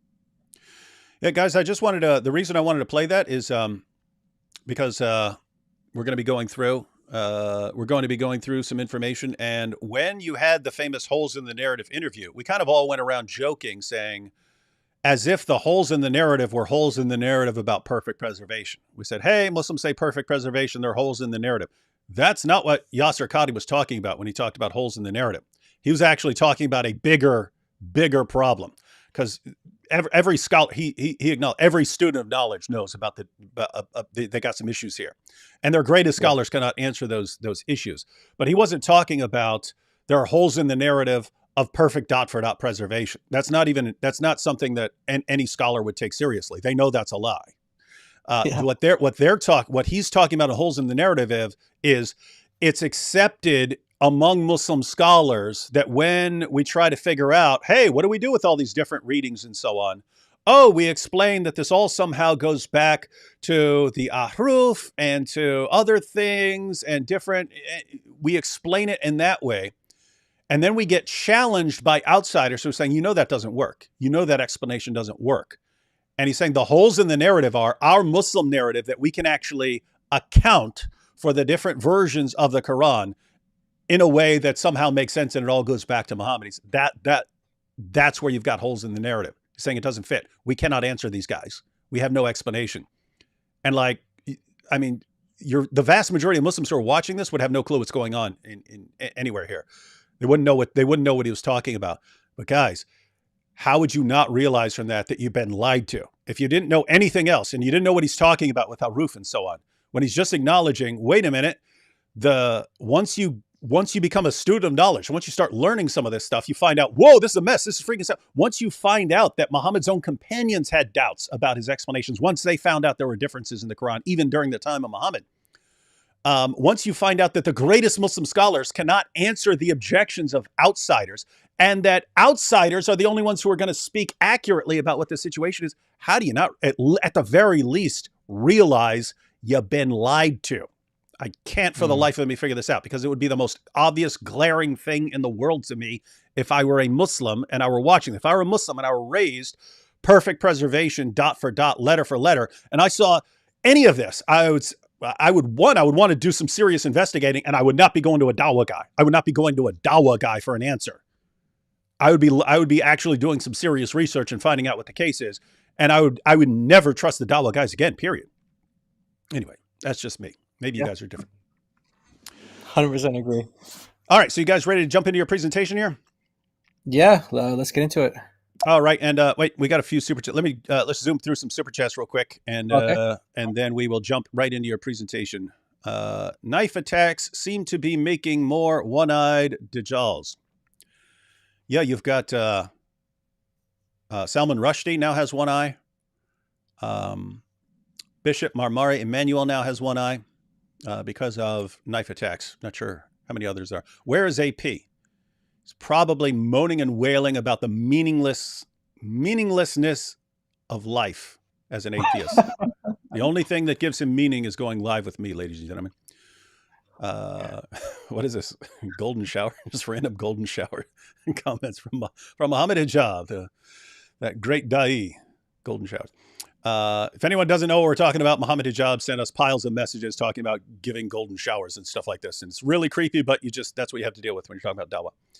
Thank you for spreading the word of God and for being a good sword and soldier with your tongue for the sake of conversion and education of others. God bless you. The truth will set you free from all the lies, all of them. Muhammad wouldn't know the difference. That's I guess if we're talking about the different reading. Oh, if we're talking about different readings of the Quran, that's a joke. Muhammad, well, it looks the same to me. As everyone knows, I can't read. I have a question. When the Quran says Muslims should read the Torah and Injil Gospels, is that correct? Thank you. I mean, the commands about the Torah, you guys can jump in, but the commands about the Torah and the Gospel, that's talking about different communities. And that's, hey, you Jews, you have your book. Christians, you have your book. And Muslims, we have our book. Is that how you read it? Yeah. The verse actually says the Christians and the Jews will find him in the Torah and the Gospel. Yeah. So they're telling us to read our books, not to Muslims. And that we should judge by the Gospel and the Torah. Yeah. For different community, Christian community, Jewish community, Torah and Gospel. Yeah. So Isaiah 53, the takeaway message of the Quran on that is that Allah sent different prophets into different parts of the world, sent different revelations, and that you should be judging by the revelation that was sent to your community. And so if you're a Muslim, you would say, yeah, those Christians have reliable scripture from Allah and they're supposed to judge by it. But you as a Muslim should be focusing on the Quran. However, you can, as a Muslim, think through this and go, wait a minute, I can go check out what's in that Torah and what's in that gospel to make sure it lines up, which they eventually did. And then they concluded, it must be corrupted. Has to be corrupted because it doesn't line up. It's not what Muhammad said. Muhammad said it was going to be this and it's not. So everything must have changed. Yeah, well, again, there's a more obvious explanation, namely that Muhammad was wrong. I learned so much from Nabi Asli. He does have a lot of fans. By Ezra, do my leather straps deceive me, or is Alan making it appear as if David is talking to disembodied voices? Yes. We are ghosts. Speaking with the ghosts of Kirat past. Did you guys catch Rob Christian's new video on why there were around the throne in the Nile River? No, didn't catch it. Is he talking about the Qurans being thrown into the Nile? Is that I'm not sure on why there were around. Oh, thrown. Maybe he means why they were thrown into the Nile River. Yeah, I don't know. We'll check that out. We'll look into that. But we're going to be going into that quite a bit. We're going to have a big thing on the birthday of the Quran because, guys, this year is the 100th anniversary of the Quran that Muslims decades later thought was the only Quran ever, even though the Cairo edition. Yeah, it's a century old, ladies and gentlemen, a century old. So we're going to have a big birthday party for the Quran. Nice. When's that gonna be? There's a date. I think it's in June. They actually have a date when it was official. So we actually have the official birth date of the Quran that Muslims tried to standardize and spread around the world. It became the dominant version. And then they thought, nope, that's the only version. Oh, wow. Okay. Wow. Let's see. Praise the Lord our God. Salam al-Masih, and God bless David and Jai and DOC. Original Quran only Christians stand up. Yeshua Akbar. Yeah. By the way, Daughter of Christ, DOC is really cool abbreviation. I heard that. I'm gonna adopt that name now. I think. Have you heard that? That was a famous rapper back in the day. It also stands for Department of Correction, so it's a prison system. DOC stands for all kinds of cool stuff. I wish my initials were DOC. DOC. You can have it if you like. No, I mean, oh, it's super cool. I have to stick with Dizzle, but Dizzle's cool. Yeah. Yeah, this is hey, pretty hey, cool. Dizzle on command. DOC. Let's stick with that. Yeah, DOC. Yeah, everyone's gonna love DOC. The AI's GPT are such a problem for Islam. Claude, Chat GPT, Gemini know all this scholarship and will share. Yeah, I have seen people posting stuff where they challenge. They ask a question about Islam, and the chat gives way more accurate information sometimes than the Dawah guys do. Yeah. We did a stream once with Hatun where we showed us debating with one of these AIs. The AI seemed like it was adopting the Dawah script, and then we got it to apologize to us and was like, "Oh, actually, I was wrong about this. I was wrong about that." Nice. Pretty hilarious. Sorry, I was giving the false narrative of the Dawah guys. I apologize for feeding you lies. You know what doesn't have holes? Our soda cans. Pay every penny to say it. Super duper wingaling. Oh my goodness, I'm about to block this dude. Love D Wood and the work you're doing. Yeah, that's good.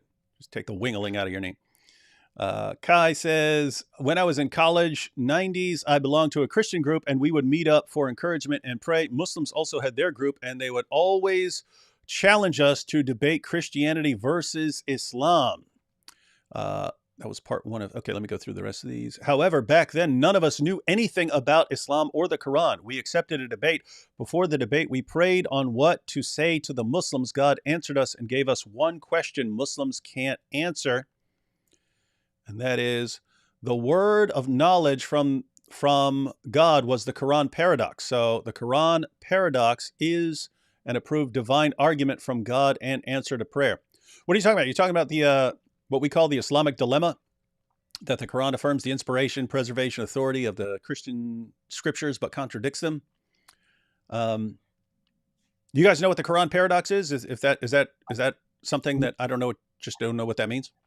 Yeah, I'm not familiar with it, sure. but I guess you could understand it like maybe the word, as in like Jesus being Jesus the is the word, word of or God. something. I know that's helpful to communicate to a lot of Muslims. Like, is the word of God eternal? Yes. Is Jesus the word of God? Yes. And then you kind of like connect the dots there, but I don't know if that's what he's what this person. Yeah, it's like Islamic dilemma. Like we go around talking about the Islamic dilemma. Whereas if you didn't know what we were talking about and you just saw that as a name, you might not know which dilemma we're talking about and stuff like that. But yeah, but this brings up an important point about saying, hey, look, the Muslims were challenging us in the 1990s, and we didn't know anything.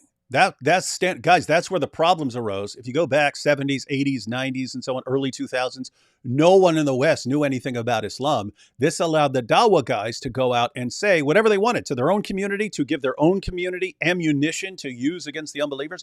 And also the unbelievers, the non-Muslims, didn't know how to respond to anything. So they could walk into any environment, make up anything they wanted about Islam. No one would know any better. So that's when they were going on, oh, Muhammad's the greatest man who ever lived. His life was perfect in every way. And the Quran is filled with all these scientific miracles. Scientists read these and their minds are blown, and they have to acknowledge that the Quran is from God. Perfect preservation right down to the letter. They built their entire religion upon a foundation of lies. And that worked. They helped that helped them spread their religion to a lot of ignorant people. But it also made their problems right now. They got lots of problems right now. Lots of problems. Yep. And among those problems is they've been talking about perfect preservation of the Quran, and now we all found out that it's not true. And so we get to expose them. Pinched D. Wood, one of the funniest videos on the internet. There's a video about pinching me. Hey, D. Wood, how do you reconcile pericope adulteri? I mean, I would just, when people are pointing out that it's not in some manuscripts, it's not saying that the story is false. It's just that it's not in early manuscripts of the Gospel of John. So I would suspect that it was a story that wasn't originally in the Gospel of John, but it was a popular story, and someone said, "Hey, this needs to be in there."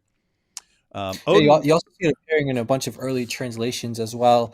But we have a slide on this for when Muslims might bring that up. We have kind of a parallel situation in Islam with like how we should respond to that. Okay, is that going to be in your presentation now? Yeah. Oh, perfect. Then we'll let that go for now. Odin gave one eye for knowledge, Power to donkeys. Let's see. Thanks, D. Wood, for having these two fine folks on your show. Jai and DOC, thanks for speaking the truth. Please stay safe. Many are praying for you both. Thank you. Thank you so much. Yes, this is cool stuff. Blessings, Brother David. Where is Prostate Prophet? Again, probably crying himself silly. Why am I here? There's no point to life without talking with Christians. David, why is Allah? I think you have one of the funniest live chats. I mean, this definitely takes hilarious. Yeah, now we have the graping thing. We keep talking about we need like a glossary to explain everything to everyone because we're ending up with our own like language here. Yeah. David, why is Allah so scared of you? I don't know, because I'm too powerful and I'm real. Yes, that argument. Okay, he's talking about the Islamic dilemma. The Quran tells you to read the Bible, but you say the Bible isn't reliable, so is Allah wrong? And guys, it's actually a family. Because you just have one, the Quran is affirming all these other scriptures, but these scriptures contradict Islam, and they're not what the situation supposedly is. But then, in addition to that, you have the Quran is appealing to the Bible for confirmation of Muhammad, prophecies about Muhammad, and you don't find them, and so on. And even if you do find them, wait a minute, it's a corrupt book, I thought. And so what are you guys doing? It's a giant mess. But yeah, this is good. So Kai here is pointing out, even in the 90s, when they didn't know a lot about Muhammad, they didn't know a lot about the Quran, just learning what the Quran said about the Bible was able to help them against the Muslims. So it's another example of something you should want to look into. And finally here, recently visited Saudi, no boycotts in support of Palestine, people always drinking Starbucks, super relaxed. It was hard to believe I was in Saudi. Yeah.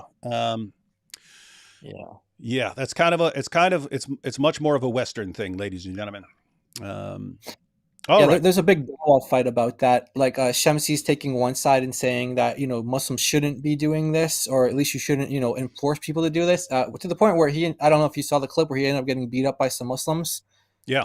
Shamsi, he got jumped by some Muslims because of the things that he said. He was saying like, why do you guys want Saudi Arabia to boycott these places when he's saying like they're giving their profits to Palestine, they're doing more, whatever, that's what he was trying to argue. Mm-hmm. Yeah. Mm-hmm. It's kind of like a big civil war in the Dawah world over if you should boycott McDonald's and Starbucks and stuff. Yeah, guys. So, as far as the people flipping out here and the Dawah guys flipping out and ban this and boycott that and so on, they're basically in panic mode right now. Yeah. You guys can tie all this together. It's all connected. They're in panic mode over what they call the avalanche of apostasy. All their Dawah lies of the past are being exposed. I don't even know what their arguments are anymore. Ali Dawah says that people are going to convert because of our intolerance. Like, what is your argument? We're so intolerant. We're so intolerant. Yeah. Is that your new argument? We're so intolerant and join us. But they don't actually have any more positive confirmation that they don't have any arguments that they can give that aren't going to instantly be exposed as lies. So they're coming up with other things and they're trying everything right now, but they're realizing whatever your position, people have different positions on Israel and Palestine, whatever your position is from the perspective of a Dawah guy, how Islam is strong and is going to take over the world. How do you reconcile that with the fact that you can't deal with this one little tiny country? It's like the size of a postage stamp on a map, and you've been attacking it for decades and saying that Allah wants you to destroy it. And it doesn't even make sense given the Quran, because Allah gave Israel the two punishments. I don't know what those two punishments were, because there were three that would actually fit. And you could go to the various commentaries and we'll say there's two punishments. For those two fitnas it was the Assyrians and the Babylonians, or it was the Babylonians and the Romans, because the Assyrians conquered them, then deported a bunch of the population. The Babylonians did the same thing. The Romans did the same thing. And then you had Sheikh Yasser Qadi saying he thinks that all three of those were the original, and that the other one refers to the future when Muslims are going to drive. Because guys, keep in mind, Israel's not supposed to be there right now. It's a big problem. It's a thorn in their side. It's not supposed to be there. And so that's why they have to destroy it. The longer it's there, it's just like destroying their confidence at a time when their confidence is already being destroyed by the mass apostasy, and all their arguments come crumbling to the ground. So they're in a kind of panic mode and freaking out. And all they can come up with is boycott Starbucks. Okay, well, great. We'll see how that. We'll see if that rescues your religion. All right, let's go ahead and jump into I'm going to pull up your presentation now, guys. I'm going to take myself off the screen, and Jai and Daughter of Christ are going to well, if you have the time, learn all of this. Watch this presentation multiple times. I understand not everyone has time to learn everything. That's why I make videos like 3 Quran verses every Christian should know. I understand not every Christian has time to learn a bunch of the Quran or to even learn like 10 verses or something like that. Okay, great. That's why I make a list. Here's 3. People can learn 3. So I would say learn as much of this as you can and as fits with your schedule. Muslims are not going to get the truth from their Dawah guys. They're not going to get the truth from their scholars. If they get the truth from anyone, they have to get the truth from us. And we can only do that if we learn the truth. So here we go. All right. Okay, so so just getting started, I wanted to show this graph here from Shadi Nasser where he shows like these different periods, these 5 canonization processes that have happened. So he has, the first one, Uthman. He doesn't, really count the Abu Bakr one. A lot of Western academics don't take that too seriously. So they go with Uthman. And then the second one, Ibn Mujahid, which is really what we're going to be focusing on in terms of who he was, his influence, and what he did, and the way that he viewed these variant readings of the Quran, because it totally differs from how Muslims view it today. So not even the variants themselves are problematic, but how the early Muslim scholars viewed these variants is problematic. And so he canonized 7 readings, which became known as the 7 canonical readings. He enforced them, and we're going to show an example for how he enforced these readings. He had political power, and this is in the 10th century, by the way. And he had, so we're talking like 300 years after Muhammad, and roughly. And he had this political pull where he sort of enforced his 7 readings. And then you go, one second, Jai, because this will be new for lots of people. So, sure. Yeah, on the so Muhammad dies 632, and then you have the first canonization. So this is Uthman, where he's burning all the Quran. So he finds out that there are all these differences, and that's actually going to lead to division and possibly civil war over the different Qurans. And so we've got to do something here. And so he canonizes, he has everyone hand over the Qurans, burns them all, and issues his authoritative Quran. But that's still within the lifetimes of many of Muhammad's companions. Then I'm looking at this date, the second canonization. So you're talking about, this is where they have these different readings of the Quran. And Ibn Mujahid says, basically, I'm picking 7. So he has some criteria for deciding which ones are. You'd think he'd have some criterion, but it's actually like another mystery to Muslim scholars why he picked the 7 that he picked, and why he only chose 7. So but we'll get into that. And what I find interesting in all this, and I would love to have Muslims explain this, because I do not know how they would explain this. Maybe you do. Maybe you do. Okay. But you have all of these things that are happening in the Quran. You have all these things that are happening in the Quran long after the time of Muhammad, and they affect how people read and understand the Quran from then on. And you wonder what sort of authority these people have. In other words, once Uthman decides this is the Quran, doesn't matter what Ubay ibn Ka'b said, doesn't matter what Ibn Masud said, doesn't matter. This is the official Quran. We're going to burn all the differences. Whatever people think about that, whether they think that this is, this refers to him getting rid of 6 of the 7 ahruf or whatever, it's like, what authority did Uthman have to do that to the Quran, to make those kinds of decisions for the Quran? Why did he have that authority? But in addition to that, you can at least say, well, this is a companion of Muhammad, and it's within the lifetimes of many of the companions. When you're talking about Ibn Mujahid, now you're talking about 3 centuries later. 3 centuries later, this guy's picking and choosing. We're going with this Quran and that Quran and this Quran and that Quran and this Quran and that Quran and this Quran. These are the Qurans. And you think, okay, well, he's like changing the course of history. From then on, people say, okay, these are the ones. These are the ones we have to go with. It's like, wait, Muslims, was this guy divinely inspired too? Is this guy a prophet? What divine authority does this guy have to say what the correct readings are and what the authoritative readings are? These are the things that bother me. Like Muslims today, they don't realize what they view as the Quran was influenced by a ton of decisions that took place along the way by just Muslim leaders and Muslim scholars, and a Muslim scholar or a Muslim leader decides this or that. And then the Muslim community has to adapt to it.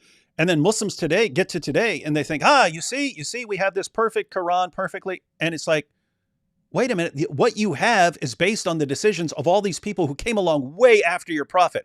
Why do you believe that they had some sort of divine authority to make these kinds of decisions? That's the question. Because if not, then it's just some guy. It's just some guy deciding what you as a Muslim are allowed to read. And that decision, that guy does not go back to Muhammad. He doesn't have some sort of prophetic authority, and yet you treat it as if he has prophetic authority. Anyway, so it's wild stuff. Yeah, exactly. And I would love to hear Muslims answer those questions as well. So, but what you do notice that these people all have in common is that they all, like in the case of Uthman, like, he's the Khalifa, he's the leader. And then Ibn Mujahid, he had same sort of political power. He had these ties with the government. And so in some way, they were all, government instituted, canonizations. So yeah, it's a really good question. Like, so where's the divine aspect? It seems like they just had a lot of political power, and if someone else had the political power, well, they might have made a different canonization or done things differently. So after Ibn Mujahid, in the 10th century, you go a couple centuries later. Now we're in like the 12th century, and what these two people did, Adani and Ash-Shatibi, what they did is they took the readings that Ibn Mujahid canonized, the 7 readings. And so, for example, like, how it's like Hafs and getting his reading from Awesome. Yeah. So, well, originally, Ibn Mujahid didn't put a cap on how many students per reader there were. So you could have, like, let's say Awesome, he had like Hafs as a student, he had Shu'ab as a student. Let's say he had like 10 or 15 other students. There wasn't like a limitation there. So what these guys did was they limited it to just, okay, one reader has 2 transmitters each. So now Awesome can only have, like, he only has, Hafs and Shu'ab. He only has those 2 transmitters. So that's what they did. So they kind of limited. Yeah. Okay. So yeah, I didn't know that. So when we look at, when you look now, and anyone can look up the 10 Kirat, and when you look up a list, you'll see that if you have like a chart, it'll list the 10 Kirat, and then it will list 2 names after it. You're saying that this was another decision. This was another decision that we're going to have, that each one of these is limited to 2. What do you call them? Transmitters. 2 like transmitters. Okay. Yeah, you can say, or like readers or students or whatever. But yeah, so they're the ones who limited it to, okay, so for example, like the reading of Awesome doesn't exist in and of itself. You can only access Awesome through his students. So like Hafs is one of his students, Shu'ba is another one of his students. So to get this reading of Awesome, you have to go through one of his students. And so like I said, they had like multiple students, like maybe like 10, 15, 20 or whatever. And they were all saying Awesome said it like this, Awesome said it like this. So even one reader had different variations. And so what these guys did was they were like, all right, we're going to have to limit each reader to 2 each. The students, by the way, didn't agree. Yeah. The students of one reader would disagree. Exactly. So that's why they had to limit to 2. Yeah. So that's probably. So you're saying you have these 10 different Kirat, and then they had students, and those students wouldn't agree on the correct reading from their guy, from the guy that they're going with. And then so another decision along the way. And so now we're in, now we're even further away. Yeah. They're making more decisions. So 11th to 12th century, they're making more decisions and deciding, hey, we're limiting each of these readings to 2 transmitters because their students are all in a state of confusion. And so we have to pick 2 official transmitters from them. Wow. So more interesting decisions being made by people who aren't prophets. Exactly. And so these are all like kind of like they go into the governments in some way and somehow, and they kind of enforce it onto the people. So initially you have like the 7 readings, And by the way, Ibn Mujahid was heavily criticized for only picking 7.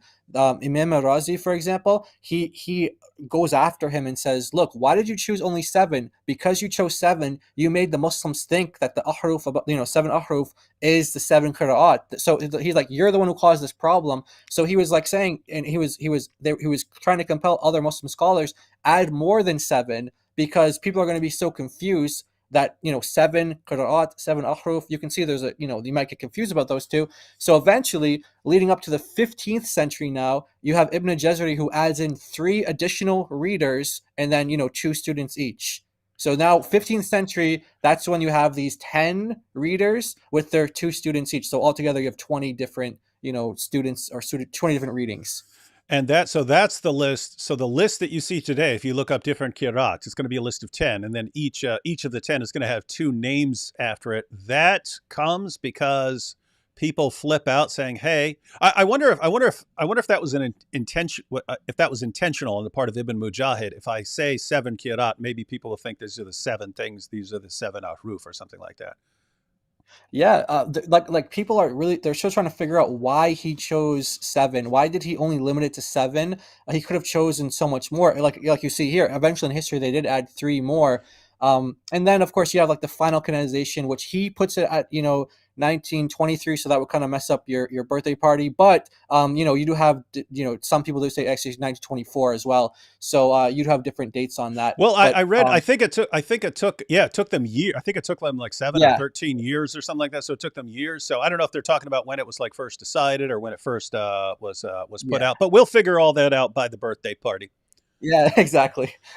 We'll get into it. So now, like I said, we want to focus on Ibn Mujahid a little bit, and so we have a scholar here, Makki al-Qaisi, who's writing around the same time as Ibn Mujahid, the 10th century. By the way, a little bit about Ibn Mujahid. He was a student. I mean, there are some reports that say he was a student of al-Tabari. So he had he was kind of taught by him in certain areas. And so just kind of a side note on that. So Makki al-Qaisi says here that different Muslim scholars have noted in their books that there are more than 70 readers, like more than 70 qira'ah, who are of higher rank and more virtuous status than these 7. So the 7 that Ibn Mujahid chose, there are people saying, "Wait, we have more than 70." And these are better status and higher rank. And so this kind of gets into a little bit of their view of the different readings, because today Muslims would say, oh yeah, all these readings are divine. They're all equally inspired by God. But back then they were saying things like, well, actually we have some that are of higher rank or more virtuous. So yeah. So hang on. So he's picking the ones, and the Qurans that Muslims believe in today are descended from those ones that are selected by Ibn Mujahid, but people are pointing out, wait, we've got better ones than these ones that you're picking. That's right. Exactly. Yeah, exactly. Why find that interesting is because you had that same exact situation in early Islam when Uthman is saying, hey, everyone has to follow this version of Zayd ibn Thabit, and people like Ibn Masud are saying, what? Yeah, he was in the loins of an unbeliever when I was memorizing the Quran. How does he get to decide what the correct Quran is? And he actually told his followers, don't hand your Qurans over to this guy, hide them. And so, but it's the same situation where Muhammad gives his followers a list. Here are the people you learn the Quran from. Then Uthman goes with someone else and says, no, we're going with this guy. And the original guys are like, wait, what? You going with him? Seriously? Yeah, and so it's the same situation years later. Hey, we're going with these. Wait a minute, you're going with those. We got better people to go with. Nah, we're going with these guys. It's wild stuff. Yeah, exactly. Yeah. So by the way, and when it comes to that committee that Uthman got together, 3 of the people in the committee were his son-in-laws, and then you have Zayd, and like you mentioned, Ibn Masud actually said, well, Zayd was just like a little kid. And by the way, in the Arabic, it says he was in the backbone of his father, because they believe that the sperm is in the backbone. So he's like, he was in the backbone of a kafir, and I was learning the Quran from Muhammad. Why do you want me to take his Quran? And so you had like these his 3 son-in-laws, and then you have Zayd, who were just children during Muhammad's prophethood or prophetic career or whatever. And you had all these senior companions as well, like you had Ali, you had Ubay, you had Ibn Masud, and they were just like they were rejected. And so Ibn Masud was the only one who kind of gave that vocal objection of like, okay, I'm not going to submit to this. And by the way, everyone in Iraq, everyone here, don't conceal your Qurans, don't give it to them, where this almost caused a civil war for the early Muslims. And then you could say like Ubay and Ali, they did object to it as well, like implicitly, because they continued to read their like mushafs of the Quran. They continued to read theirs, so they didn't like outright vocally object like Ibn Masud, but they did continue to read their versions. So there is some sort of implicit objection there. And by the way, I mean, think about it. It's just learning that that's exactly what you read straight out of the hadiths. That's exactly what you read straight out of the hadiths. Even knowing that should have given Muslims a clue that there's a problem going on here, that there's a problem. Because when Zayd ibn Thabit it was originally told by Abu Bakr, hey, compile the Quran. And when he says it would have been easier if he had told me to move a mountain. If the standard narrative about what happened back then were true, that you had all these companions, you had so many companions, hundreds of companions, they all had the Quran perfectly memorized and so on. If you told someone write the Quran, it's okay, you've got a lot of writing to do, but other than that, not too hard. I'm gonna have to write something down. It's shorter than the New Testament. It's not too bad, but you could pick any two of these companions, sit down, and they're gonna recite it. And you're gonna write it down. That should have, that's some work, but that's not like moving a mountain work. He considered it a total nightmare to try and compile the Quran. And then you have the burning of the Qurans, and then you have disputes among Muhammad's closest companions. And then, like, how does Uthman have the authority to decide who's going to be the guy who compiles the official Quran? What authority does he have to overrule Muhammad, who says, hey, learn it from Ubay ibn Ka'b and from Ibn Masud and so on? There are all these problems, and it's right there at the beginning. And so what you're pointing out in this presentation, these problems never seem to go. It just seems like there's a problem after a problem after a problem, and another guy who makes a decision after another guy who makes a decision after another guy who makes a decision after another guy. And then we get down to our time, and Muslims think that this is all, there's no confusion at all, and it all makes perfect sense going back to the time of Muhammad. This is crazy. This is insane. Yeah, it's really crazy, and so we're going to get into specific examples after this, but I just wanted just a little bit more on Ibn Mujahid. Sort of like this is a snippet from Shah Nasser's book, one of his book, The Canonization of the Quran, or the Second Canonization of the Quran, page 141. I'm not going to read the whole thing here, but just to kind of highlight some points. There was a kind of like, this is like kind of a microcosm of what was happening to Muslims who are disagreeing with Ibn Mujahid. So there are two famous cases, but we're just going to use one just to kind of showcase what was going on.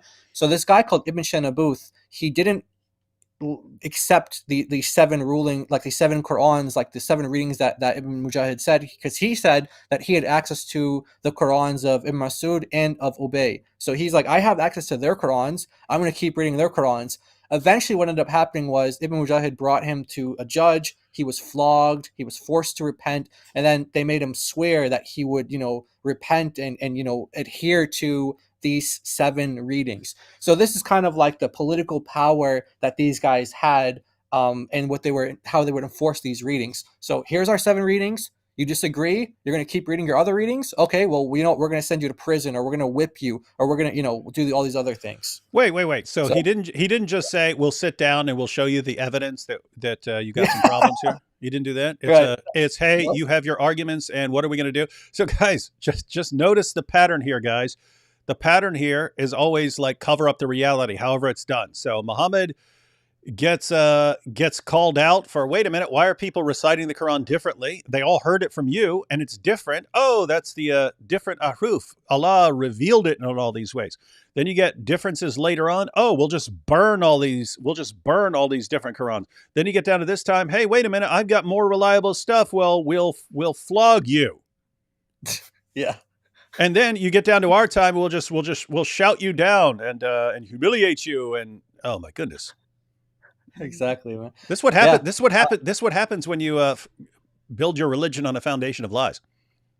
Yeah, exactly. And so these are the seven here. And I just want to quickly note that you see that there's three of them from Kufa, 1 from Basra. So there's 4 altogether from Iraq. And, like I said, Muslim scholars have no idea why he chose 3 from Kufa, especially the reading of Hamza. By the way, all of these readers have problems. Like if you go to the biographical literature of like the hadith, and they the ones that they go to say, this person's reliable, they have a good memory, this and that. Most of these guys have problems. Like, Hafs is known to be a liar, for example. He's known to be a thief. Asim is known to have a bad memory. But somehow they made it in, like, to the narration for the Quran. They wouldn't make it in for narrations for hadith, but they made it in for the Quran, something even higher. Yeah, I've heard that before. I want people to understand this. So, since some of these guys have various reasons they're accused of having bad memories, that would put a flag beside your name if you were transmitting hadith, or if you're a liar, that would put a flag by your name if you're a transmitter of hadith.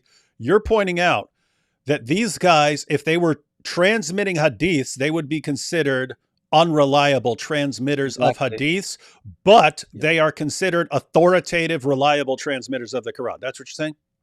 Exactly. And they're even, they're even like Shia scholars who point this out as well. Like they go to these biographical literatures where the Muslims will point out, like, they call it like the science of men, and they say, oh yeah, these guys are reliable for this reason, and they're unreliable for this reason. And these Muslims, these Shia scholars will go through, okay, let's go through, for example, Hafs, and we're going to see all your books are saying this guy's unreliable.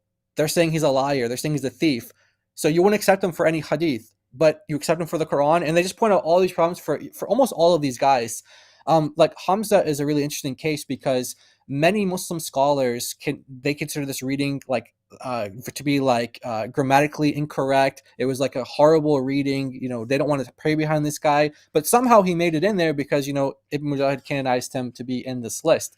But earlier, Muslims were like, no, we don't accept this guy. We don't like him, and he's actually a terrible reading. But now Muslims today are forced to say, oh, this is actually all inspired, all from God. This is amazing stuff. So when we go to how did Ibn Mujahid view these variant Qurans, he begins his book, the book here. His book is called Kitab al-Sab'a fi al-Qira'at, which means the book of the 7 readings. So he actually wrote a book about the 7 readings, and he said that he started out by saying people differed. Yeah. Just like anything in Islam. He said people differed in qira'at of the Quran, just the same way they differed in legal rulings and in narrations of the companions and their immediate followers. And he goes on to say, like, this is a mercy for the Muslims and all this stuff. But we just want to point this out to say the way he viewed variant readings is like how you would view different legal rulings. So you could probably think of a ton of different, like, maybe like the Maliki, like, or even like the apostates. Some of them say, okay, you have 3 days to repent. Some of them say, no, you have to get killed immediately. They wouldn't say necessarily that each of those rulings are divinely inspired, but that's just kind of their interpretation and their school of thought. That's how they would apply the law. So he's saying, like, just like you differ in laws and like your interpretation of what the Sharia is, well, that's also how these guys differ in their readings. And also how you guys have different hadith and different transmitters, you have differences there. Well, that's also how these guys differed in their reading of the Quran. So he wasn't saying things like, oh yeah, these are all inspired by God and these all came down and they're all divinely revealed. He's saying, no, they're kind of just like differences like you'd have in legal differences. And this is, the thing that keeps jumping out to me is how eerily similar this is to things that happened in the 1st century of Islam. People differed in the reading. That's exactly what was said in the hadith from Bukhari, where it's brought to Uthman that that people are reciting the Quran differently, and he needs to do something about it. It's like, what, yeah. you guys keep doing the same thing. Oh, people have all these differences. We can't actually make a case for this particular thing being the most accurate and reliable and to the exclusion of all others. So let's just pick something and enforce it and pretend that we're united on this. Exactly. So we're going to show a little bit about how he viewed the variant readings in some more detail, like in his book about the 7 readings. We're going to talk about how he actually said that some of these readings were wrong, which would be like, imagine a Muslim scholar today saying, oh yeah, Hafs was actually wrong. Well, Ibn Mujahid, the guy who canonized, emphasized this so much. He canonized the 7 readings. He thought that some of these readings were wrong. And I think Shadi Nasser notes where he says like about 60 different places where the canonized readings are wrong in different ways. So we have this here. So this isn't going to be like, oh, there's a contradiction in the meaning, but we're just going to show how did he view some of these differences, and what did he, how did he take these debates? He's the one who canonized this, and he's the one who said it was wrong. Yeah. That's in Surah 3. Yep. So the guy who decides, hey, I get to pick which Qurans are reliable and authoritative, and he's pointing out, hey, among these Qurans that I am selecting out of all the endless pile of Qurans we can choose from, I'm picking these 7 as the best and most reliable and authoritative. You're saying even he, with the Qurans he's choosing, is saying, yeah, but some of these Qurans have some problems with them. And that once you get down to today, Muslims can't say that because they have to say it all goes back to Muhammad. Exactly. Correct. So you wouldn't ever hear a Muslim today. You would never hear a Muslim today say, "Oh yeah, Hafs has an error," or Qalun, or Warsh, or whatever. You wouldn't ever hear him say that they have errors. But the guy who canonized them had no problem. For example, like we're going to read this example in chapter 3, verse 97, where he says clearly that Hafs was an error. So this is the Hafs Quran that most Muslims have. This verse is about to perform the Hajj. To perform the Hajj is an obligation. So I've circled the Hajj. That's what Hafs gets it wrong. He pronounces it as Hajj with an e, like an with e vowel, e vowel or I vowel, like Hajj. Yeah. So that actually makes it a noun. It makes it a noun and not a verb, where it should have been a verb. Yeah. So the correct word is actually Hajj with a sound, but Hafs actually says it with an E sound. So we have one second. So the Hafs Quran. That's basically if people grab a copy of if people go to a bookstore and grab a copy of the Quran in Arabic, chances are they're getting Hafs, right? Yeah. So if they were grabbing like a Yusuf Ali just Quran off the shelf or something like that, they're getting the Hafs Quran. And so this is one of the, even though Hafs was considered a liar for various reasons and would have been considered an unreliable transmitter of hadith, since Ibn Mujahid said, actually, we're sticking with these 7, and he puts Hafs on the list, that makes Hafs one of the authoritative readings. But you're pointing out, even according to Ibn Mujahid, the Hafs Quran has problems. So you're saying this is a problem according to Ibn Mujahid himself. Ibn Mujahid is saying, hey, Hafs has some problems. Here's a problem where something is wrong. But even though Hafs is considered a liar, and even though Ibn Mujahid, who chooses Hafs and says this is one of the ones we're going with, and then you get down to our time in the 20th century, they say, actually, this is the main version. Matter of fact, it's the only version. That's the one we're gonna spread around the world. A Muslim today would not be able to say this is a mistake because of the way he's been indoctrinated by the Dawah clowns. He wouldn't be able to say that Hafs the liar got something wrong, even according to the guy who chose Hafs and selected Hafs as an authoritative reading. Even he said there are problems, but your average Muslim today could not say that this is a problem. Exactly.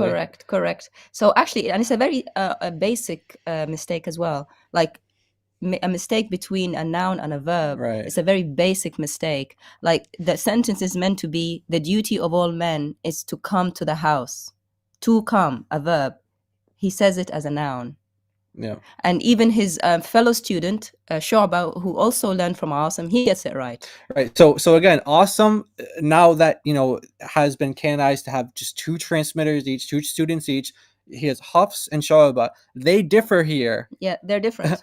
Hafs is saying Hajj and Shu'ba is saying Hajj. So this is so they're both claiming to get it from Asim. Yeah. But yet they're reading it differently, and so we have exactly what Ibn Mujahid said here, and essentially what Dawah of Christ was saying, exactly what he says here, is that this So by the way, when it refers, his name is Abu Bakr, and so sometimes in his books it just says Abu Bakr said. That's meaning like that's what Ibn Mujahid said. Yeah, so that's his first name. Yeah. So he said this is a mistake, and then as we said, Hajj is the verb, Hajj is the noun. So he's saying, look, this is a mistake. Hafs got it wrong. Yeah, the source is Kitab al-Sab'a fil Qira'at, his own book. Yeah. He says that he's wrong here. Yeah. So if you want to take screenshots or whatever, this is all translation of what he's saying here in the Arabic. Okay. Okay. So all right. So now after we were talking earlier about Hatun and how she brought 26 Qurans to Speaker's Corner. Well, one of the things that came out of that was Muhammad Hijab and Ali Dawah. They ran to a sheikh and they're like, 26 versions of the Quran. How do we address that? How do we answer that? And so now they got him to basically get to the point where they say, hey, you know what? There are differences, but there's no contradictions. So let's hear them say that. Would you ever find a contradiction in these? I personally challenge anyone to try to bring one qira'ah where meaning contradicts another meaning. Okay, so he challenges everyone to bring a contradiction between the two readings. One qira'ah, one reading contradicts another reading. So we're going to provide multiple examples of contradictions, and we're going to start with this one here, chapter 10, verse 16. Yep, so that verse says, if Allah had willed, I would not have recited it to you, nor would he have made it known to you. So the part that is different in other readings is the part highlighted. Yep. Nor would he have made it known to you. So in other words, Allah would not have made it known to you. And so we have the different Qurans on the screen here and the translations below. So one is saying he would not have made it known to you, and the other one is saying he would, because one of the letters, the aleph, is deleted. There's a deletion sign on it, meaning it doesn't exist in this recitation of Ibn Kathir. Ibn Kathir, the reader, by the way, not the commentator. And in this reading, it says, it turns it on its head. So one of them says he would not have made it known to you. The other one says he would have made it known to you. Yeah, and the difference is just an elongation of the A vowel. So in Hafs it says وَلَا أَدْرَاكُمْ بِهِ. The la, like the elongation. Yeah, there. it makes the la elongated, meaning not. Whereas the Qumbul version says وَلَا أَدْرَاكُمْ. Yeah, without the long A there. Without the elongation, which actually means the opposite meaning. So the takeaway here is the most straightforward way to have a claim contradict itself is to just add a negation, to add a not. Yep. Correct. So Muslims of the world, Surah 10, verse 16. You go to one version of the Quran and it's, he would have made it known to you. You go to a different version of the Quran, it's, he would not have made it known to you. Is that the same thing? He would have made it known to you. He would not have made it known to you. He would have made it known to you. He would not. Show one contradiction. Yeah, guys, are these the same thing? I will give you a cookie. I will not give you a cookie. I will give you a cookie. I will not give you a cookie. Those are opposites, right? Those are opposites. That would be a contradiction, wouldn't it? Yeah. What was the challenge? What was the challenge? So again, you want to play it again? Yeah, historical background for everyone. Yeah, let me just give the historical background. We'll watch that again. Historical background for years. Dawah clowns, like the two bookends here. These two bookends spent years, perfect preservation, right down to the letter. Only one Quran, not one letter's difference between any two Qurans. Where do they have to find out that is a lie? From Hatun, an ex-Muslim Christian woman who shows up to Speaker's Corner with 26, there are more. She showed up originally with 26 different Arabic Qurans, not 26 different translations, 26 Qurans, that each one was different from all the others in the Arabic. Then Muslims went into panic mode, and where do they go? Do they go to anyone who's going to give them reliable, accurate information? No. They go to the same scholars who know, according to Sheikh Yasser Qadhi, they know this doesn't work. They know there are problems, but they can't stop going to the same exact guys who've been lying to them all along. And their guy says, yes, okay, we got some differences, but no contradictions. No contradictions, so it's not a real problem, right? Exactly. But David, I challenge you. I challenge you. There we go. Let's hear it again. Would you ever find a contradiction in these? I personally challenge anyone to try to bring one qira'ah where meaning contradicts another meaning. Okay. Where the So meaning contradicts another meaning. And so what you have pointed out here is even among these variant readings of the Quran, here you have 10:16, he would not have made it known to you, or he would have made it known to you. He said there are no contradictions. So can we say challenge accepted and challenge met? Exactly. Yes, but we've got more contradictions. And we've got more. Uh-oh. So we came like with a couple of different commentaries as well, but we can just go to the next example here. So this is another example. Wait, you go back. Was that Tafsir Jalalain? I know he points out. Yes, it was. Oh yeah, there you go. Yeah, just go ahead and read that for us real quick. Yeah, sure. Say, if God had willed, I would not have recited it to you, nor would he have made it known to you, nor would he have made you aware of it. The la wala adrakum is for negation and is a supplement to what preceded. A variant reading has the lam, the la adrakum, he would have made it known to you. So here we have the two Jalals. So you're talking centuries after the time of Muhammad. They're aware of it, and they talk about it. And even in their commentaries, they would include these textual variants. Somehow, Muslims who, if they were to read Sahih al-Bukhari, Sahih Muslim, if they were to read any of their sources, or if they were to read their commentaries of people like the two Jalals and so on, they would find all of this, and yet they just believed their Dawah guys who said not one letter's difference anywhere between two Qurans. This is, my goodness. Exactly. So we have another one here about chapter 11, verse 81. And this is about the command that was given to Lot concerning his wife. Yep. So here's what the verse says. So the verse here says, the angel said, O Lot, indeed we are messengers of your Lord. They will never reach you. So set out with your family during a portion of the night, and let not any among you look back except your wife. Indeed, she will be struck by that which strikes them. Yep. So the key part here is accept your wife, and depending on how that's vocalized in the Arabic, and we're literally talking about a vowel difference, just a vowel, an A vowel and an O vowel difference, and it completely changes the meaning. So let's show what's going on here in the Arabic. So the majority of readers understand it to mean that Lot is commanded not to bring his wife. So when it says imra'ataka, the A vowel there brings it back to the part of the sentence referring to the first command, set out with your family except your wife. Yeah, you find that in the Hafs, the imra'ataka, it's a diacritical mark. Little dash on the top of the letter. And then the other readings, according to Ibn Kathir and Abu Amr, it says imra'atuka, tuka, not taka, tuka. And so that connects it to another part of the sentence. There's technical grammatical stuff going on here, but just for the sake of it, we'll just read what it's saying here. And it says, and not let any among you turn back or look back except your wife. So the except your wife is going back to another part in the sentence. And I don't know why I have you also.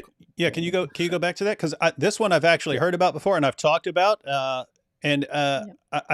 think the letter's difference there changes the case of that little accept your wife, and so the different case and the accusative case. So it changes. So there's a difference in whether it's the letter changes it from whether it's a nominative to an accusative, and the nominative or the accusative change what it's modifying. So so it's basically having the different cases. If it's one case, then accept your wife refers to setting out with your family. It's setting out with your family except your wife, meaning your wife is left at home. Your wife is left at home. But if you change a letter, it changes the case to where don't look back after you. So in other words, after you leave, don't look back except your wife. Your wife is going to leave, but she's going to look back, unlike the rest of you. And so the contradictory meaning would be, well, one of these things had to happen. Either she went out with them or she didn't. One of those things. So if you read it one way, if you read it in one version, Lot's wife stayed back. Everyone left except her. She stayed back in the city. And if you read it according to another version of the Quran, no, she went out with them, but she looked back. And so you have, if you read it one way, if you read it in one version, Lot's wife stayed in the city. She did not leave. If you asked, if you finished reading it, where was she? She was in the city. She died. She perished with the city. If you look at another version, no, she left the city. She perished because after leaving the city, she looked back. And these would be contradictory meanings. These would be contradictory meanings among reliable and authoritative hadith that don't contradict each other. I mean, Quran passages, yeah. Yeah, exactly. Yeah.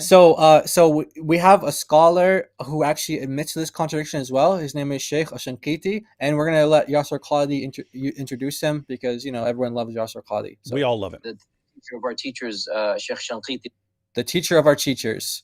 Oops, let's hear it one more time. The teacher of our teachers, Sheikh Shankiti. Okay, let's see the teacher of his teachers. What he says here. So he's a 20th century. He's taught someone big notable scholars like bin Baz, like the Mufti of Saudi Arabia, well. big scholars, big names. And so like Yasser Qadi says, he's the teacher of their teachers. And so he actually admits in his book here. In some of his gatherings that were written down, that there is a contradiction. Yeah. So in the first paragraph, he explains it how you like the grammatical, like how you explained it, David, the accusative and the nominative. Yeah. And then in the second paragraph, he says there is a contradiction. Muta'arid is the word in Arabic, which actually means contradiction, clashing, incoherent. Yeah. They're not harmonious. Yeah, inharmonious, exclusive to each other. Because of one command saying she should leave with the family and the other command saying she should be left behind. And that's what he literally says at the end here. He says one of them says that one of them indicates that she is going to travel. The other one says she's not going to travel. So he explicitly calls it a contradiction. So this is a Muslim scholar, more modern as well, like 20th century. Like Yasser Qadi said, he's the teacher of their teachers. And he's admitting that, yes, this is a contradiction between these two in this example here. So we can say that the challenge of finding guys, I understand that this would be new information for some people. So we want people to get the main idea. Yeah. For many years, the claim was perfect preservation. There are no differences. You could never, and if you could spend your entire life looking, you would never find two Qurans that differ in even one letter. That claim was completely, utterly, totally false. It was only made as a claim because the Dawah clowns realized that people in the West don't know anything and they can make things up. And they understood that your average Muslim doesn't know anything about the history of the Quran, so they can make things up to give them a kind of false confidence in the Quran. When that claim started to be exposed by showing that there are different versions of the Quran, the response came, but these somehow all go back to Muhammad and they complement each other. They're giving you a deeper understanding with the different readings and they don't contradict each other. So we just saw Muhammad Hijab and Ali Dawah going to a scholar. How do we account for these differences? But they don't contradict each other. And here you have a Muslim scholar. We got a contradiction right here. Right. Exactly. So guys, anyway, the point is Muslims of the world, if you actually believe that Ibn Mujahid and the later canonizers and so on, if you believe, matter of fact, if you believe this would be closer to what Sheikh Yasser Qadi means by the standard narrative. The standard narrative meaning that you can account for the differences among these authoritative versions of the Quran by saying that they somehow all go back to Muhammad. They all go back to Allah. Allah revealed them somehow and they're all reliable and authoritative.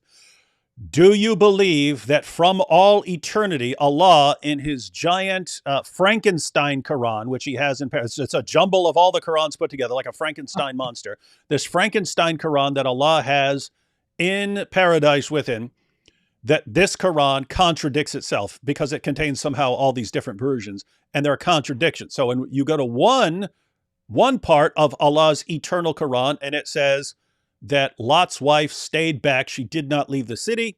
And you go to a different part of Allah's eternal Quran. It says, no, she did leave. She definitely left the city. And then she looked back. Do you believe that Allah's eternal Quran contradicts itself like this? Because if the answer is no, congratulations, you agree with Sheikh Yasser Qadi that the standard narrative has holes in it. And you should therefore reject all these Dawah clowns who tell you otherwise. because they're Exactly. saying no, but these different versions don't contradict each other. Yes, they indisputably 100% absolutely do contradict each other. So you need a different explanation. You're not going to get one if you just keep mindlessly agreeing with everything the latest Dawah guy tells you. Yeah, and by the way, we love, exactly how you said. We love how you think as well, because you thought of exactly what's going to come. Muhammad Hijab and Ali Dawah, they asked the Sheikh that very question: which one is in the preserved tablet? And we'll get the answer to that at the end of the presentation. Oh, nice. So I love where your mind was going with that. Yeah. So all right. So here's another example here. Chapter 17, verse 102. So here the pronoun changes. Yeah. So you don't actually know who's speaking to who, or who's who has this knowledge, who the statement applies to. So in other words, so the verse says, in this reading of it, like Hafs, most majority readings, it will say, Moses said, you have already known. So Moses speaking to Pharaoh here, you have already known that none has sent down these signs except the Lord of the heavens and the earth as evidence. And indeed, I think, O Pharaoh, that you are destroyed. So Moses is saying to Pharaoh, you have known, and based on this knowledge, this is like, the evidence for basically why he should be destroyed. So you go to other readings. We have Al-Jalalain here, and it says a variance. So instead of alimta, you is alimtu, I. So Moses is saying I knew. So one of the readings says Pharaoh, you knew, etc., etc., and then the other one says Moses says to Pharaoh, I Moses, I knew. Yeah, so it's a pronoun difference. It's a pronoun difference. So this obviously, if you think about it, if this is the conversation happening, and this is supposed to be that's exactly what I was thinking right there. Wait, this is not. You can't say this is. So I would at least grant the possibility that Allah could reveal a command or something like that in one way and reveal it in another way, and that there could be these multiple meanings and that they could complement each other. But this isn't Allah saying something and I'm going to say it in multiple ways. This is Allah saying what Moses said in history. And you have different readings. So unless Muslims want to claim that Moses said this to Pharaoh and then paused and said, matter of fact, let me say that a completely different way. That means something totally different. Let me say it to you in this other way. Unless they want to believe that Moses is actually saying words and then pausing and then rephrasing it, and that these somehow end up as the same verse of the Quran in multiple variations, it doesn't work. You're not working. Yeah. The explanation's not working. I had, and by the way, this is another example of just like literally a vowel difference. So I had a Muslim tell me once when I brought this up, he's like, well, how do you know Moses didn't say both things? Like he said the exact identical thing once, the exact identical thing again, except instead of saying like, I knew, you knew.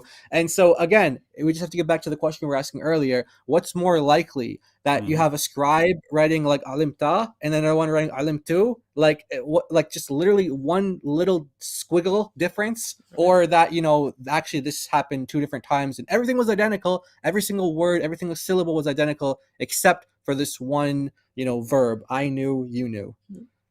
Okay. Yeah. There's a comment in the chat that says multiverse confirmed. In other words, there's like multiple universes where one time Moses says one thing and another time he says something else. Yeah. Okay. So this one here, this one is not really meant to be a contradiction in as much as just like a problematic verse, and Muslims had problems understanding this. So it's the same kind of thing here. The vowel is changing at the end of the word. So the verse here is talking about who was surprised. Again, it's a pronoun difference. Yeah. So here it says, you, O Muhammad, wondered. Ajibta, while they mock. Okay. The difference is ajibtu, it makes it I wondered or I am amazed. And it means that Allah is amazed, which is a theological problem. Yes. So we have a commentary here from Razi where he kind of gives like an objection that people have, and then he gives his kind of take on this for how he tries to solve it. And it's actually kind of funny, his explanation. But in any case, we kind of highlight him here because he talks about like an issue that people have with this. So in other words, we have one reading says, Muhammad, you were surprised. Another reading says, Allah, I was surprised. And so they're like, okay, this reading with the Dhamma, which is like the Allah was surprised, they're like, you're attributing to Allah something that's impossible, because surprise only occurs in a state of ignorance. And so this is a problem that Muslims have, and you have different commentaries who, we were reading another commentary earlier, we didn't include it in here though, where one of the readers, one of the Muslim scholars or jurists or whoever, I think it was a scholar of Islam, he said something to the effect of, you know what, it's impossible to attribute ignorance to Allah, so this reading is impossible, it doesn't work. And so, like I said, he comes up with his own explanation for how this works, but this is just a meaning difference here. Was Allah surprised, or was Muhammad surprised, or were they both surprised? They would have to both be surprised, according to Muslims who think that they all complement each other. Allah and Muhammad together were very surprised. Exactly. Yeah, notice they say it's impossible. They don't say it's divinely inspired. They don't say it's this way and that way. We have a chain back to Muhammad. They don't say it's a ahruf. They say it's impossible. Yeah. So he's giving like an objection that people are having, and he's like, all right, well, and it's a canonical reading. It's one that was two canonical readings. Yeah, that they were chosen. Yep. So these are in the chosen. Hey, you could if I were to take this clip and cut it and post it as a separate video, it would be, Allah is shocked to learn, or something like that. Right. And you would be right. Such and such shocks Allah. Yeah.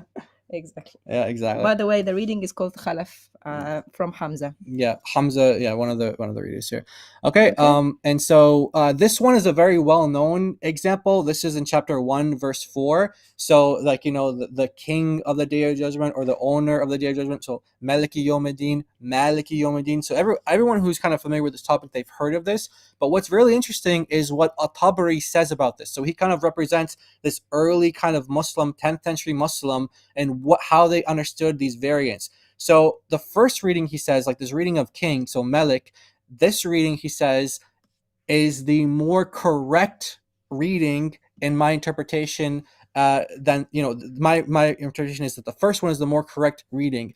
And so he says that, and he gives a reason for this. And notice his reason is not, oh, these are both from Allah and these are both from Muhammad, and Jibril said it both ways. Actually, we have chains that go back to Muhammad, and we know that Muhammad said it because we have this chain. No, he says, he gives like a logical kind of reasoning for this. He says, so the reading of king is like, okay, you have sovereignty, and it describes exclusive sovereignty and kingship to God. But the owner, he says that it's known that you can be a king. You can't be a king without being an owner, but you can be an owner without being a king. Right. So he's saying. So by the way, Muslims, 95% of Muslims are reading Hafs that says Malik. At-Tabari is saying that's the inferior reading. So it'd be like, Muslims want us to believe that these are all divinely inspired, and that these all kind of are all equally inspired here. Well, if At-Tabari believed that would be like the equivalent of a Christian saying, Mark 1:1 is more correct than John 1:1. No, you wouldn't ever say that as a Christian, because the Bible is inspired by God, all equally inspired. It's not like one part's more inspired than the other part. But here, At-Tabari is saying, actually, this one is more correct.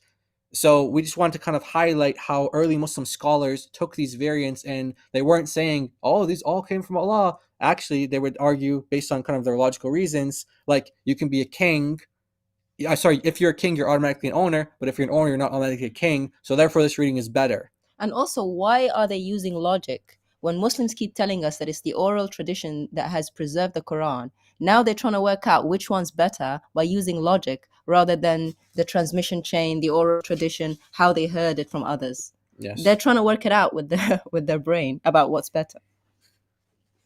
And that's very interesting that you have all these.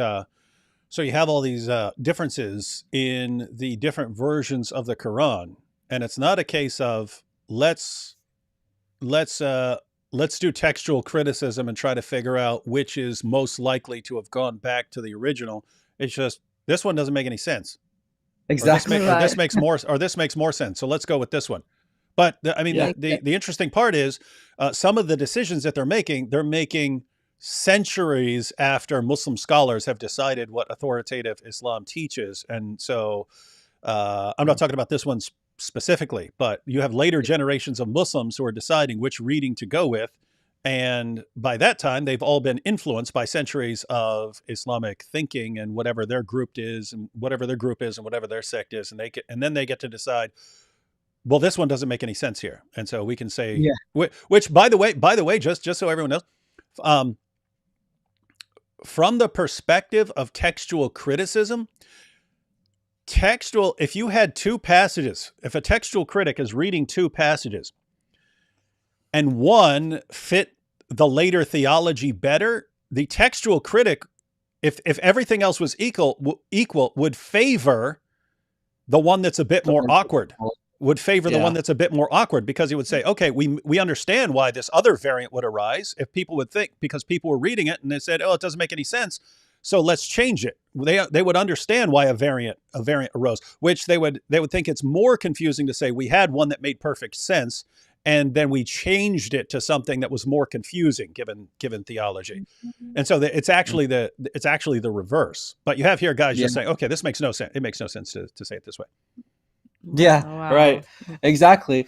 And so Al-Tabari, because he lived in a time, a little like he was contemporary to Ibn Mujahid, like we mentioned earlier. There are some reports that say Ibn Mujahid was one of Al-Tabari's students, but he was living in a period before these 7 readings were canonized. So Al-Tabari himself, he actually had his own book of 20 readings, but that has been lost to history. But he references it throughout his commentary. So he had his own canonization, like his 20 readings that he accepted, and he gave whatever. We don't really know what it says because it doesn't, we don't have it anymore, but he references it throughout other works that he has.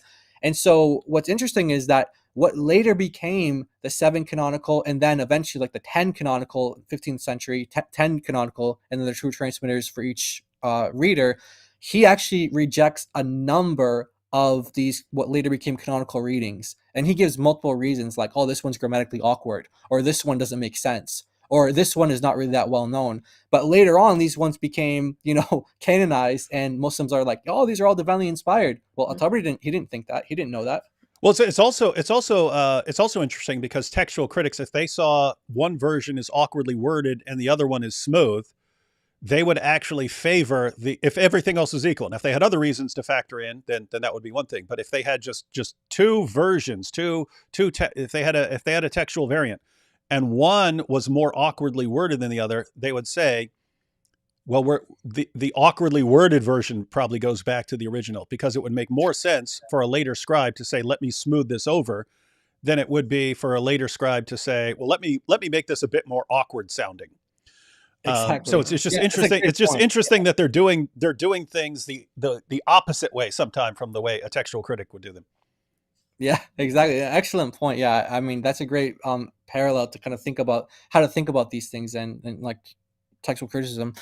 And so here's one that's also kind of well known as well, but we want to kind of show how these 2 extra chapters that were attributed to Ubay, he had in his Mus'haf, were actually not just him, but there's multiple companions that had these 2 extra chapters. So this is what I was referring to earlier. Well, like when a Muslim brings up, like, the woman caught in adultery, or they bring up like the ending of Mark, or like 1 John 5:7, and they want to debate you about that. Well, okay, give them your answer, give them your position on it, but then say this to them. Okay, so you have some Qurans that have like 111 chapters. Some of them have 114. Then some of them have 116, and so you have like 5 disputed chapters in the Quran. 5 disputed chapters. And so these are 2 of them here. So some companions accepted them, and some of them took them away and didn't, accept them. So these are 2 small surahs that don't appear in the Quran today, the Hafs Quran. One is called the Al-Hafa. Or the Uthmanic in general, right? Yeah, the Uthmanic, the one that have the Uthmanic. Wait, so just to clear, because again, you guys, a lot of people here know exactly what you guys are talking about. A lot of people, this is new information for. So just to be clear, Muhammad told his companions, according to the hadith, he told his companions, if you want to learn the Quran, learn it from these 4 people who are considered his best, according to him. And on that list of people, you had Ibn Masud, and you had Ubay ibn Ka'b. And later, we have records of what their Qurans were like later on. We don't have copies of them anymore, but we have records of what their Qurans were. And the Quran that Muslims use today is descended from the version of Zayd ibn Thabit. So he's chosen by Abu Bakr, and he's chosen by Caliph Uthman. His Quran that was sent out as the authoritative Quran by Caliph Uthman has 114 chapters, but 3 of those chapters, Surah 1, Surah 113, Surah 114, were prayers. And you had Ibn Masud. He didn't want prayers in the Quran, because he said, what are you talking about? The Quran is Allah talking to us. It's not us talking to Allah. These prayers are us talking to Allah. It makes no sense. These aren't part of the Quran. Then you had Ubay ibn Ka'b. He had Surah 1, Surah 113, Surah 114. He had these prayers, but he had two additional prayers in his Quran, and Zayd seems to have taken a middle approach. Okay, I'll keep 3 of the prayers and not these other 2. And so these are supposedly the 2 chapters of the Quran that Ubay ibn Ka'b had in his, but Ibn Masud didn't have in his because he rejected all the prayers, and they're not in today's Quran because Zayd ibn Thabit kept 3 of the prayers, but not all 5. These are the remaining 2 that, according to Ubay, who was, according to Caliph Umar, the top reciter of the Quran and one of Muhammad's 4 chosen people to learn the Quran from, he said this is the Quran, and Zayd didn't. This is what we're dealing with right here? Exactly. Yes. Okay. Yeah, you got it. 100%. Yeah. So these 2 surahs, Muslims will not know them.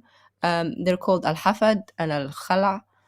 You won't find them in any Qurans that you buy in the bookshop today. You will only find them if you read certain classical books, like we will mention, some scholars that actually do put the stories of how these surahs were in those Qurans. Yep.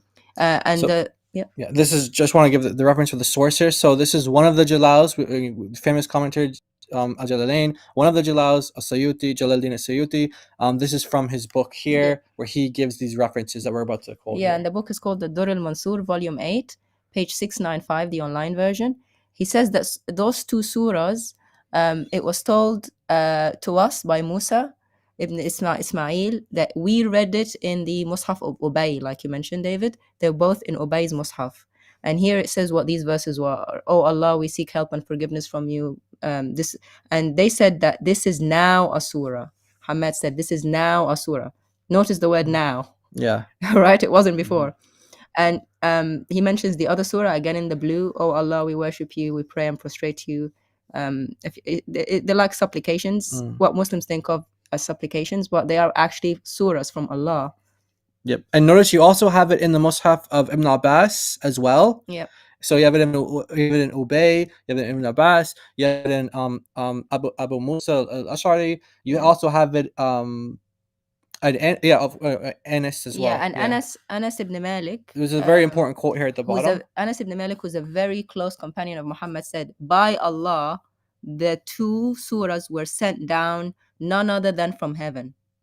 Wallahi in anzalata illa min as-sama'.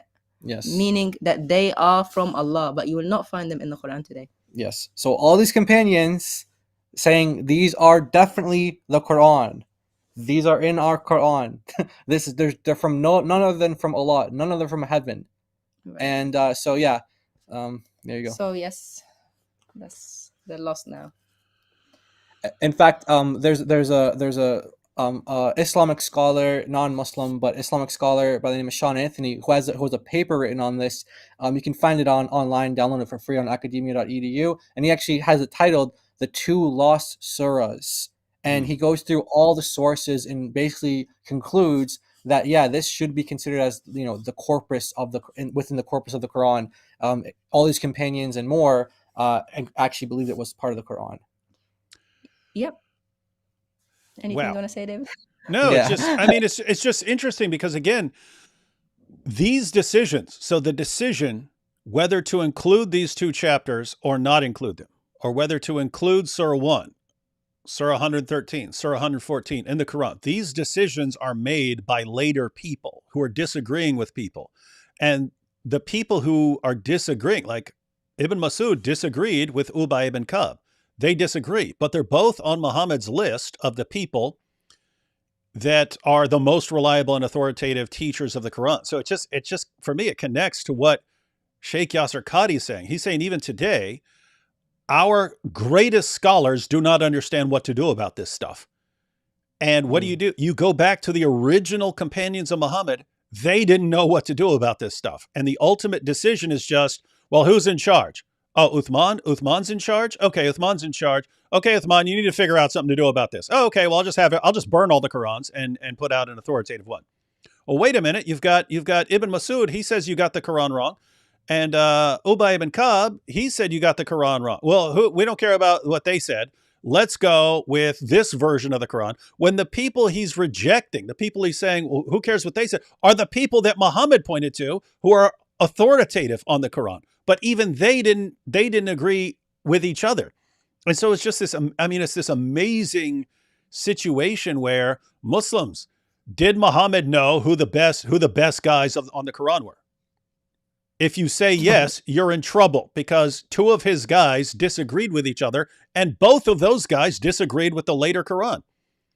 Yep. So the point is there's no coherent position you can have that makes this all reliable and makes it all make sense. There is no position, which is why Sheikh Yasser Qadhi said, do not let people know about this stuff. You have to keep this stuff away. Exactly. And these two chapters that you guys just pointed out. Guys, this is the same Ubay ibn Ka'b that Sheikh Yasser Qadhi was talking about when he said, once he saw Muhammad claiming that the Quran was revealed in all these different ways and only saw it after the companions started noticing differences. And then Muhammad said, it was revealed in 7 different ways. And then he starts having doubts about Islam. That's this guy. It's the same guy. And by the way, these are actually called surahs as well. So Muslims who say, "Oh no, these are just prayers." No, there's no prayer called surah so and so, surah so and so. That's why we've highlighted the companion Hamad saying this is a surah. Yeah. So that's one of the arguments that Sean Anthony uses in his article to show you don't have prayers being called surah so and so, surah so and so. So the fact that they were called surahs means that they actually did believe that these were the Quran. Now, some Muslims will say that, hey, these were the Quran, but they were just abrogated later on, and Ubay didn't know that, so he included them in his Mus'haf. So you have all different kind of excuses, but the point is that you had all these different Qurans from among the companions. But that doesn't work. The abrogation excuse doesn't work because that's another ad hoc excuse. Abrogation has to happen from Allah and Muhammad. You can't abrogate after he's dead. Exactly. Companions can't abrogate verses after Muhammad's dead. Yeah. Because it needs to come from Allah, right? That's my take on it. So actually, it doesn't stop there. If you read a little bit more in the same volume, there is actually something called al-Qunut, verses that are no longer in the Quran today. Abdul Aziz ibn Marwan, the brother of the caliph at the time, Abdul Malik ibn Marwan, his brother Abdul Aziz, Muhammad ibn Nasr from Yazid, he said, Abdul Aziz ibn Marwan sent to Abdullah ibn Zurair, saying to him, by Allah, I see you are averse. I do not see you reading the Quran. He said, yes, by Allah, I read the Quran, and I read of it what you do not read of it. I read of it what you do not read of it. So Abdul Aziz said to him, what is it that I do not read of the Quran? And he said, Al-Qunut. And Ali ibn Abi Talib, Muhammad's cousin, told me it's from the Quran. And if you have a look at the verses of the Qunut, which we've got in the red box here, these verses are not in the Quran today. They are called a supplication or a dua. And we have it translated here on the bottom. We have it translated if you want to. It's, oh Allah, we worship you, we pray. Go ahead, read it. Yeah, go ahead. It says, oh Allah, we worship you, we pray and prostrate to you and seek you earnestly. We hope for you, your mercy, and fear your torture. Indeed, your torture will befall the disbelievers. These are the verses that are there. So this was considered part of the Quran according to some companions, like Ali, for example. Yes. So that's from Ali, Muhammad's cousin, and he heard it from Muhammad, and now it's not in the Quran. And also notice that another companion called Abu Abdurrahman al-Sulami, Yeah. He used to recite those verses to Muslims, and he said that Ibn Mas'ud, one of the people that you mentioned, David, Yeah. who Muhammad said to get the Quran from, he says that he heard it from Muhammad.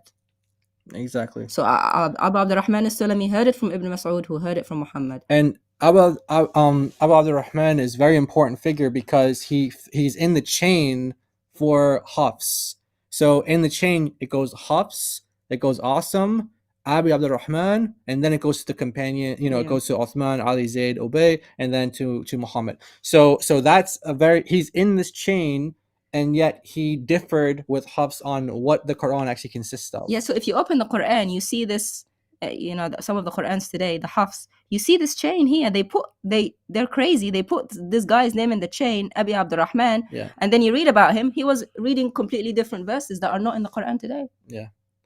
So just to be clear on what you just said, so if people were to do what the version of Isnad criticism with the Quran that similar to what they do with the Hadith, you want, hey, where's this coming from?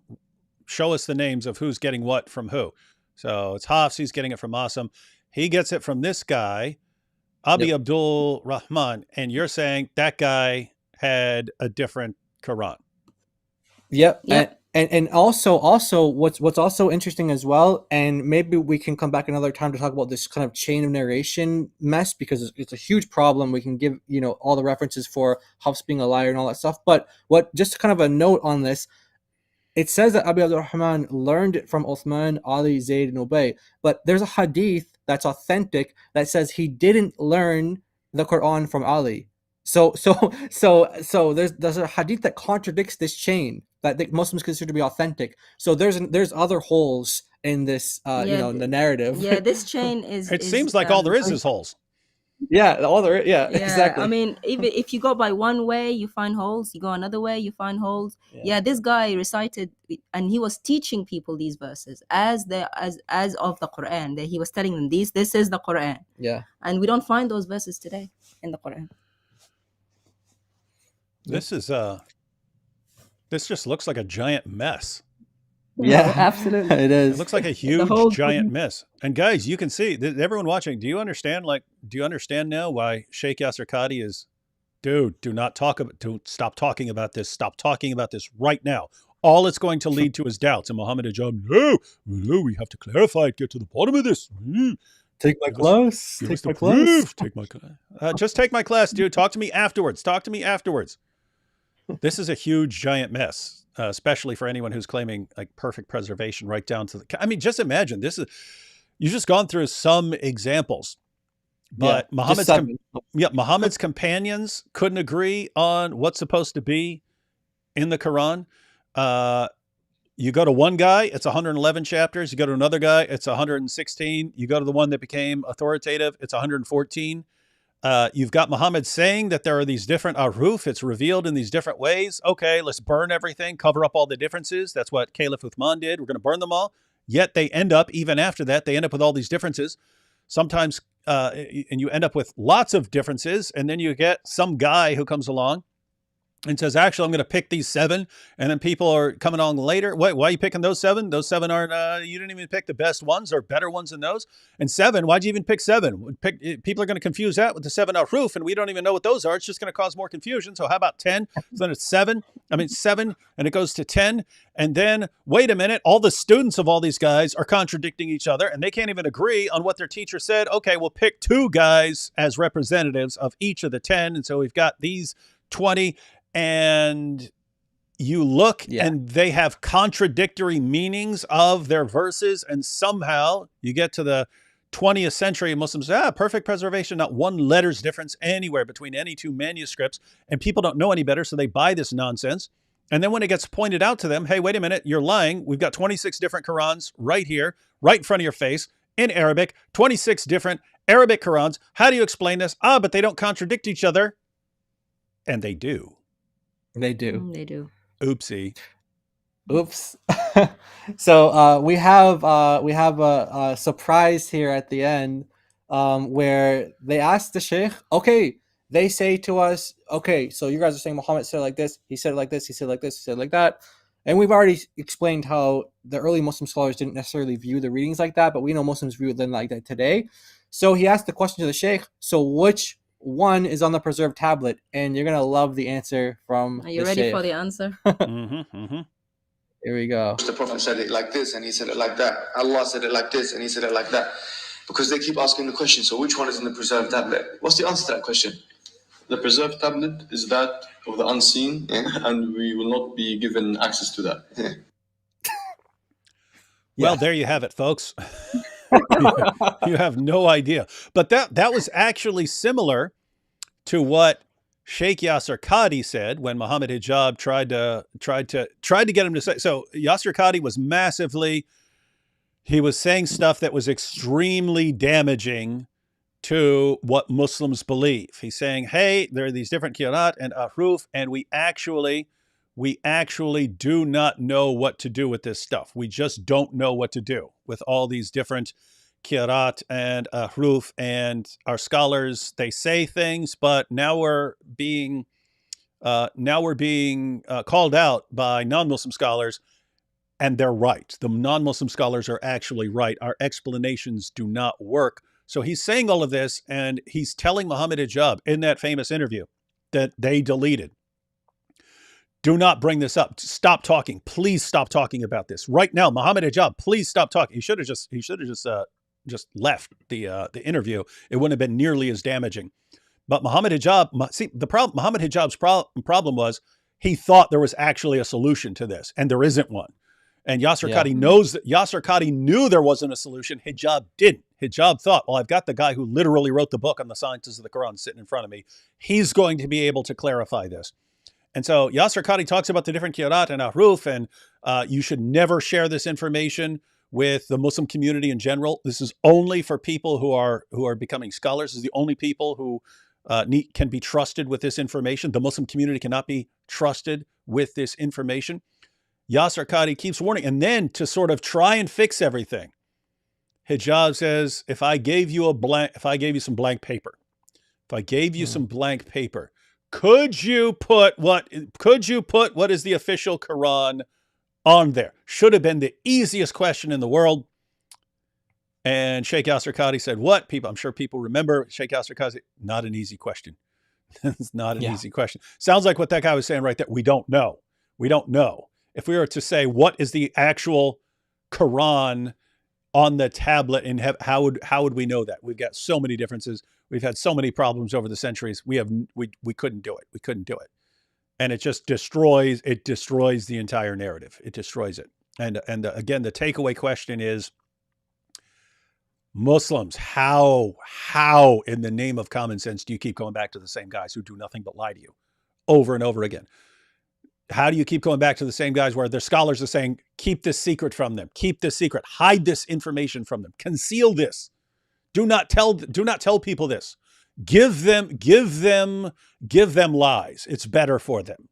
How do you keep going back to the same guy who the same guys who think it's okay to give you lies to keep you from doubting your religion? How you do that? I don't know. Yes, and another question is, did Allah preserve it like He promised? Because remember, it's a promise in the Quran, Surah 15, verse 9, we will preserve it. So has He? And if He hasn't, then He's not God. And that's the end of it. And you know what? I thought about this as well. I haven't really developed it as much as an argument, but I've been kind of thinking about it. There is a verse in the Quran, chapter 4, verse 82, which says, like, if this book is from other than Allah, some will say, many contradictions, but actually the Arabic is ikhtilafin, which means differences. So it says if there are many differences, then this book is not from Allah. And, of course, there's the subject of how many is many differences, but I think we've shown plenty of differences, just in these 7 examples, but there's multiple, I think Hasuna is like over 9,000 or so. Right. She's documented thousands of differences. So by that verse, if it's not from Allah, then there'll be many differences. Well, we can show many differences, many different versions, and by the Quran, therefore it's not from God. Well, so multiple layers of problems here. So one, given what Allah claims, so if you ignored modern Muslim dawah and so on, and you just said, okay, here's what Allah says about the Quran. He says it doesn't contain these, it doesn't contain differences or discrepancies or however people want to translate it. And so, well, given all these things we have, namely, you could pick a version, you go to Hafs and you find contradictions within the Quran, but then you factor in different versions of the Quran and you have contradictions among the different versions of the Quran. So the question for Muslims would be, one, does this, do these things meet the requirement of Surah 4, verse 82? Do these differences add up to enough of a problem? But then two, since you have all these different versions of the Quran and all these problems over time, has Allah kept his promise in Surah 15:9 to preserve the Quran? So keep in mind, that's without thinking about modern dawah. If you just looked at those claims in the Quran, is Allah correct? Has Allah made his case? That's if you ignore the dawah guys. If you go to the modern dawah guys, they spent decades just completely lying to people and thinking, obviously it's indisputable, they believe that it's okay to deceive even Muslims if it helps you have a false confidence in Islam. They would rather you have a false confidence built upon a foundation of lies than for you to know the truth and doubt and leave Islam. How do you trust those guys? I'm legitimately trying to understand it. Apart from just massive brainwashing that somehow takes place in the Muslim community, where you're incapable of questioning these guys, no matter how much they lie to you. I can't understand it. Again, if it were a politician, if it were a Christian scholar, if you catch the guy lying over and over again, how do you keep going back to him? I couldn't do it. I wouldn't trust a person anymore. If you told me one flat out lie and I found out it was a lie, I would not trust you anymore. You may be saying true things in the future, and you may be able to win back my trust after explaining the lie and then showing how you've changed, your character has improved, then I might come to trust you in the future. But if I catch you lying and then you tell me another lie and then you tell me another lie and then you tell me, why would I trust you ever? I don't. And yet the entire dawah community, I've never seen, guys, I've been to prison. I've seen every con man, grifter, liar you can think of. I have never in my life seen people who lie as frequently and with as little concern for being exposed as the dawah guys. No one can hold a candle to them. Everyone else, when they lie, they try to make sure that people can't expose their lies. That's sort of fundamental to lie. The dawah guys, they just don't care because they know their community will never hold them accountable for their lies. This is massively dysfunctional. Dysfunctional. Yeah. All right, guys. Anything else you want to share or sum up or anything else before we take some super chats? Yeah, no, that was a great summary from you, and I think that we covered all of the things that we wanted to do, right? Yeah, thank you so much for having us and for sharing your knowledge with us as well, and your explanations are really good. And thanks for going live a little earlier than normal for us as well. We really appreciate that, and it's really been an honor to be with you, and hopefully we can have more in the future, more streams in the future. Oh yeah, absolutely. And guys, anytime you have anytime you're putting together a presentation or something like that and you want to get out there, let me know. My channel is totally open because we know how important this is. The dawah guys are clinging to some versions of some argument. They're trying to hold things together. If anyone wants the big picture of what's going on, if you go back 20 years, the attitude in the dawah community was, we don't actually have to do anything because we can sit back and we're going to win by birth rates.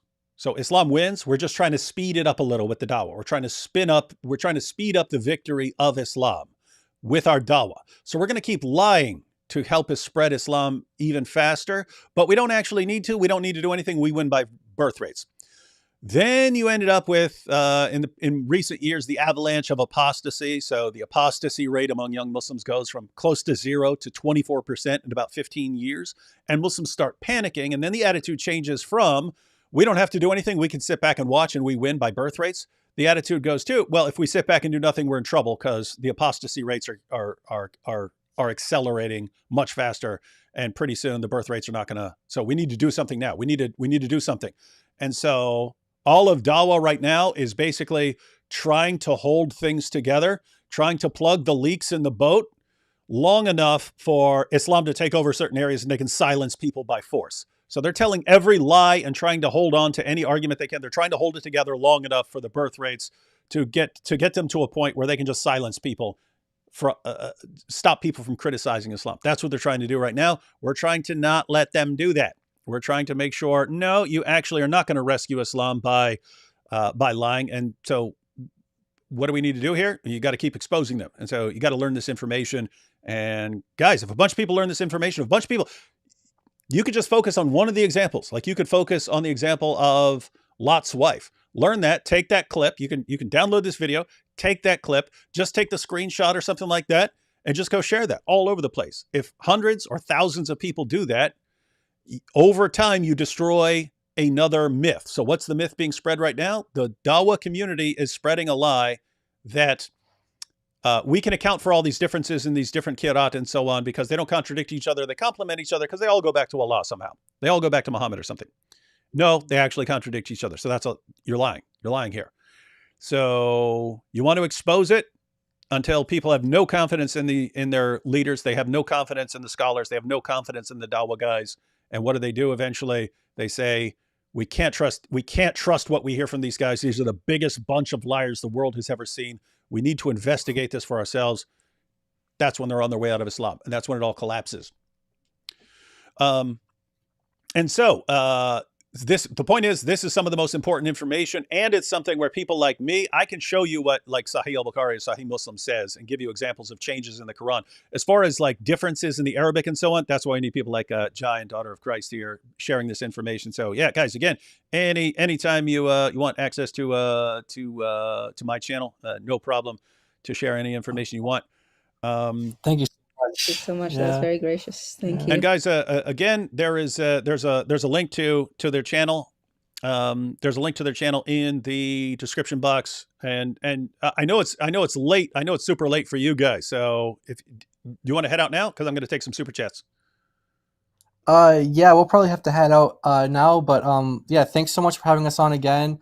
God bless you. And yeah, we'd love to do it again sometime. We'll let you know if we have something, presentation or something. All right. Awesome stuff. All right. Catch you guys later. Thanks so much. God bless. God bless you. I love all that stuff with the Qira'at guys, with the different Qurans. Again, because Nabil, long time ago, I did not agree with him. Turns out he was right. I'm wrong. I apologize. I did not understand how important this stuff was way back in the day when, matter of fact, I'm not sure. I've only told a couple of people this, but this is like probably maybe 2007 or 2008. Me and Nabil sat down and we made a list. I don't have that list anymore. I do not even remember what was on that list except like a couple of things. We made a list of the things that we wanted to eventually accomplish. Like, okay, we've got things, we kind of just do things as they pop up, but long term, what do we want to get done in our lives? And some of those things, I think probably most of those things actually happened, because one of them was like Nabil wanted to write a testimony book and so on. He eventually did that. It was a while later and stuff.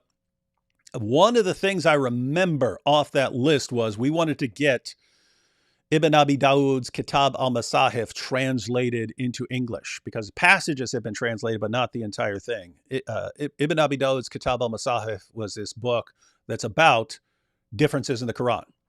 So that's when you hear that Ubay ibn Ka'b and Ibn Masud had different chapters in the Quran, that's from Ibn Abi Dawud's Kitab al-Masahif.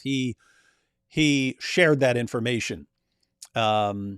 We wanted to get that translated. We never did, but it's something to think about for the future. But the reason Nabil thought that was so important was because of how this has been built up in the Muslim community, the miraculous preservation of the Quran. And he thought if you can actually show Muslims what a complete mess the history of the Quran is, it's a mess. You saw from this presentation what a mess it is. It's every couple centuries you end up with a guy going, oh, how are we going to deal with all this huge mess and all these differences? And then someone saying, "Oh, we'll do it like this. We'll just stick with this, and we'll throw all that out." And people go, "Okay." And the next generation, they think that what that guy chose, what that guy decided is authoritative revelation from Allah or something, even though it makes no sense. So anyway, it's got to keep going, hard. And so that's why it's everyone should be subscribing to Jai and Daughter of Christ channel. The link's in the description box, because you definitely want to see everything they put out, and you want to be sharing that information, because this, again, in my own mind, I would not think that textual variance or confusion about canonization or something like this, or this like massive, huge issue, from the way Muslims think, it's devastating. It's like completely destroys their confidence in Islam when they find out about it. And that's why Sheikh Yasser Qadhi and Muhammad Hijab had to take down their stuff. I mean, they took that interview down. It was destroying Muslims. Guess what? That was tip of the iceberg stuff. That was tip of the iceberg. That was just giving Muslims a little bit of information, letting them know, you not realize we got a problem here? There's a little bit, guys, it's not as clear as we think it is. That was absolutely devastating to Muslims. Imagine if they find out the actual history of their book and who made these decisions along the way. It would be absolutely devastating. I do want to, before we close it, so we're going to take some super chats, then we're going to watch a little video of Sneeko. We watched it previously, but in the light of what we just discussed, we're gonna revisit this little clip of Sneeko, just the beginning, to show how absolutely despicably deceptive the Dawah guys are. So we'll take some super chats, and then we'll go back. We'll revisit Sneeko here, because this is information that he will never get from his Dawah guys. Kai here. So Kai was the one who was saying that he was with a Christian group in the 90s, and they had discussions with Muslims, and they didn't know anything. They didn't know much about the Quran, but they used what we call the Islamic dilemma now, that the Quran affirms the Christian scriptures, yet contradicts the Christian scriptures. And they said that actually worked. That worked out well. And then here he says they got threatened. That the Muslim response was to threaten them. That's interesting. Shocker, but I'm not really shocked. Sahih Christian says, by Ezra. Ezra, of course, for anyone who's new here, is the son of God, according to Jews, according to the Quran. The Quran says that Jews believe Ezra is the son of God. And in the Hadith, you find out that Jews worship Ezra. You can ask every Jew. You can go to every single Jew on the planet. Millions of them. You could go to every last one. Do you worship Ezra? No. You believe Ezra is the son of God? No. What are you talking about? Somehow Allah says, no, that's actually it's actually what Jews believe. By Ezra, it was in the Gospel of Hebrews, not the book. An early church father cited the adulterous woman story and attributed it to the Gospel of Hebrews. Masab should become the smile of Islam. We're talking about Islam. Masab has one of the most epic stare downs ever. Looks very intense. He would do very well if he ever had. Well, he's been in jail and so on. So, but yeah, he'd do very well walking into a prison looking like that. People wouldn't want to mess with him. But he looks a little strange when he smiles, like he's kind of forcing himself to smile. So yeah, you could consider that the smile of Islam. Greetings from Finland. I was fasting from YouTube for Easter's Great Fast and started watching D Wood and AP again after it ended, watching every video. I'm now only at the 2 weeks old lives. Yeah, we have a lot of live streams. By the way, guys, I've been thinking, just because we get lots of requests, I get all these complaints. Like after I post like a 3 or 4 hour live stream, the people will come in and complain. Why is this 3 hours long? I don't have that attention span. I don't have 3 hours. And I'm always like, why are you watching it then? The YouTube is filled with videos. We have tons of short videos. If you don't like long live streams, some people do like long live streams. Some people sit there with the entire long live stream. Some people hang out. We hang out like a community. We hang out the entire time. Some people like that. What if you don't like that? It's easy. Don't click on it. So I get I just wonder, because there's most of the videos on YouTube I would not want to watch. It never crosses my mind to go around all those videos and say, I don't like this. I wouldn't watch this. Okay, well then don't watch it. You have that. That's you have your own computer and you have your own ability to click on things. So I don't understand why people complain. Why is this video 4 hours long? Because some people watch 4 hour videos. Some people do. If you don't, watch something else. So that's my normal attitude. But at the same time, I understand the point, and lots of times in our live streams, we'll talk about something like even during this live stream, they gave multiple examples. Jai and Daughter of Christ gave multiple examples of sort of contradictions in different Qurans or so on, or various problems. I'm thinking I might make a separate channel for like clips like that. In other words, if I can take a section, like a 5-minute section, and it's a coherent point where someone explained, like again, if Jai and Daughter of Christ just explain one difference between two versions of the Quran, and it's sort of a standalone video. I'm thinking I might, after our live streams, chop up a couple of sections where we're making one point and post that on a separate channel for people who don't want to watch the entire live stream. So anyway, long story short, our brother from Finland here, if you don't have time to watch the full live streams or something like that, I might be posting like the separate little sections on a different channel for people who aren't going to watch the really long live streams. Let's see. Hope either Jai or DOC is Turk, or I'll have to unsub. That's weird. Most people have the opposite reaction. Like they better not find out that they're Turks. Random jizya, just to remind you, don't eat paper Quran again. Instead, make cheeseburger with ketchup, written Quran verses instead. I can do both. The Great North strikes again, eh? The Great North. Just take out the great part and say the North. And A. You see, we burned the Quran, but he burned it not. But so it was made to appear to him, and those who differ only strengthen our iman. I've been thinking about that as a response to any question or objection that anyone could ever offer. I mean, Muslims, like a Muslim, what? Explain this to me. I'll go, first explain that you're really here. Show me how I know that you're really here and Allah's not tricking me. How do I know Allah's not just tricking? Given what you believe, how do I know that Allah's not deceiving me into thinking you're asking that question? Now, keep in mind, you want to ask, you want to actually answer the person's question, but you also want to raise some problems that his theology causes. And one of the biggest problems is that they really seem to believe a lot that Allah tricks and deceives people into believing things that aren't real. My leather straps are happy to see you're live today. Here are some shekels to cover my jizya. Peace be upon you. Yes, we like all the shekels. We like electronic shekels, but we also got the paper shekels right here. I wish I'd thought about this before I left Israel, because I would have like brought back piles of shekels to make it rain shekels on me sometimes. It'd be fun stuff.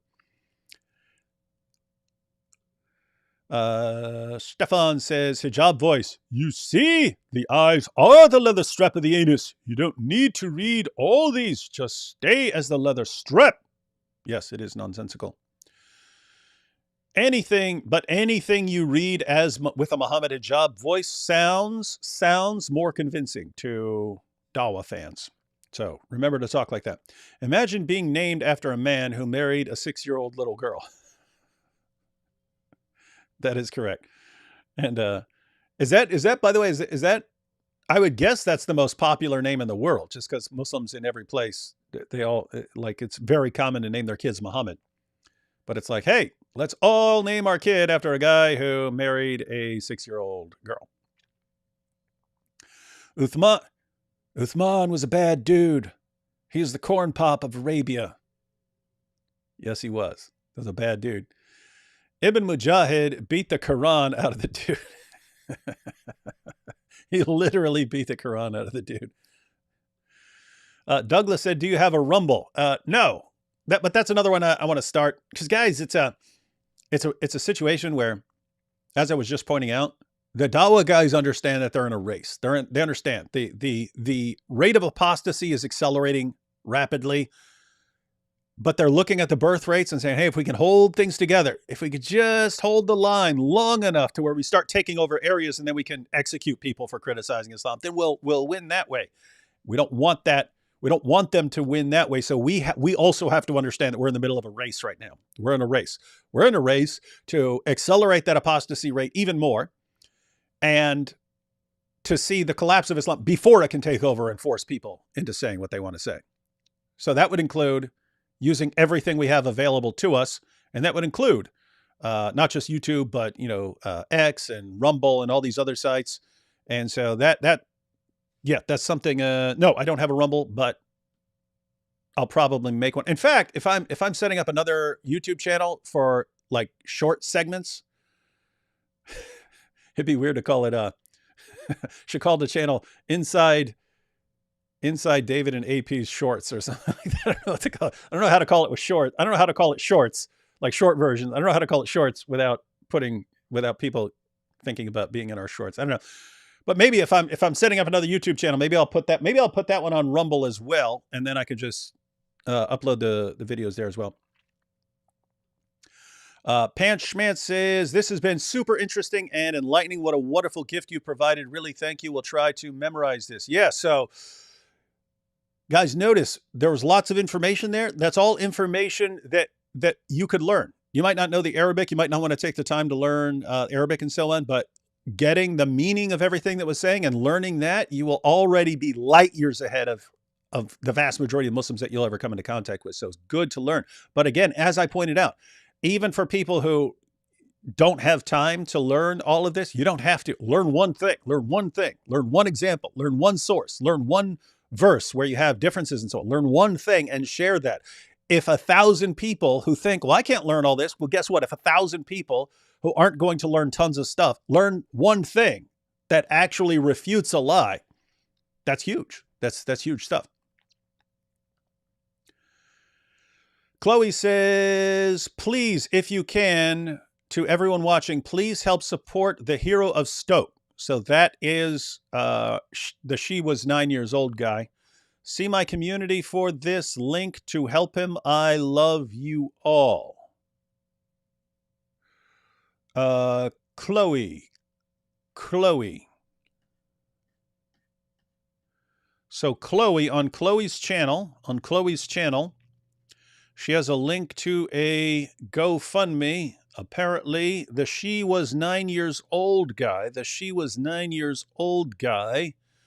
is in a bit of trouble. Once people found out who he was, looks like it's affecting his, and I'm hearing this lots, people. And I don't know what the situation is with Jai and Daughter of Christ. So notice they don't want to show their faces and so on. When people show their faces, if they can be harassed, if Muslims, if the Dawah guys find out who someone is, and that person just has a normal job where they work somewhere, they start contacting and harassing the person. As soon as they find out like how to identify you, they harass you send threats and so on until you end up losing your job. And that's their goal. It's a warning. Do not ever criticize Islam or we will destroy your life. So I've seen this multiple times where someone who puts their face out there or someone can find out their name, then they become targets.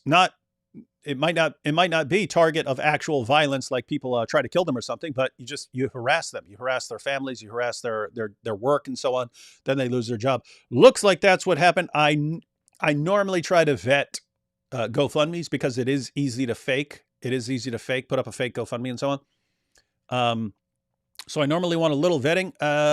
Chloe, I see you've already made a donation, so you can post comments. You've already posted one. You posted, "You're my hero."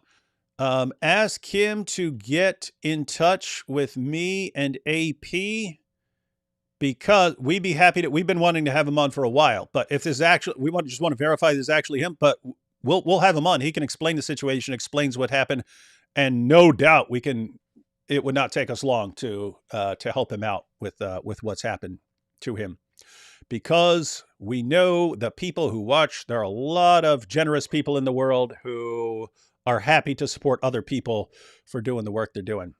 So we would be totally happy. We just want to. We'd like some confirmation that this is definitely him, and that this is the situation he's in. But anyway, that works out well because we'd love to have him on. And from Chloe again, Hero of Stoke shares your last name. He is Matthew Wood and a Kung Fu master. I'm not a Kung Fu master. Help his martial arts gym recover. So apparently he's got some trouble here. But yeah, we will check that stuff out. The problem I have is if people know there's contradictions, why do they keep lying? Do people not care about their salvation? I guess this would be a kind of deeper problem. So the meaning here is your average Muslim doesn't know there are any contradictions. Your average Muslim doesn't know about the history of the Quran. Your average Muslim believes, perfect preservation, miraculous preservation, or something like that. So you understand why that person keeps believing. So the question is, if the scholars know, hey, there's a contradiction between this Quran and that Quran, or between this Quran verse and that Quran verse, and they go around saying, no contradictions, perfect preservation. If they know they're lying, like what? Like, do you really not care? I mean, if you got, it's one thing to not know that there are lies here. The scholars, they know that there are lies. They know about the lies. They know about the contradictions, and they keep saying otherwise. And it's like, what kind of person is this? You're a person who believes that you're going to stand before Allah and give an account. But guess what? If you believe that it's acceptable in your religion, that it's okay to lie to keep people in Islam, then you think it's okay. But the question that then arises is, how could you believe that you are defending the truth when you think that you have to defend it with lies? You believe that you have to lie to defend your religion, and that your God believes that it's okay to spread his religion by lying. How do you not see the problem? How can you think that you have the truth and yet believe that you can only defend it by lies? That's the real issue. Abu Ahruf says only holes. Holes in the narrative. Yeah, needs to be a site called Only Holes, and it's just problems with the Quran and any various holes in the narrative. Mo said, Surah 234. Oh, Mo said, okay, if I can't come in at the front, I will come in at the back door and come inside. Wait, what is this? Hey, you tried to get me to read some perverted stuff there. What's wrong with you? It's a good Christian show. We don't even have any atheists on the show now. So you have no excuse. Got a Christian, and I was met by some other Christians, and you see people come along with creepy stuff. Solitary Emmy. Oh, that was a super sticker. Thank you, Emmy. I'm sorry, but it's a semi-actual quote. Oh, so you're pointing out that this is something actual. This is something that was an actual quote. Sam says, Sahih Bukhari 4788, Aisha said to the Prophet, I feel that your Lord hastens in fulfilling your wishes and desires. Even Aisha realized Muhammad made up Islam and each revelation is self-serving. Yeah, so this ties into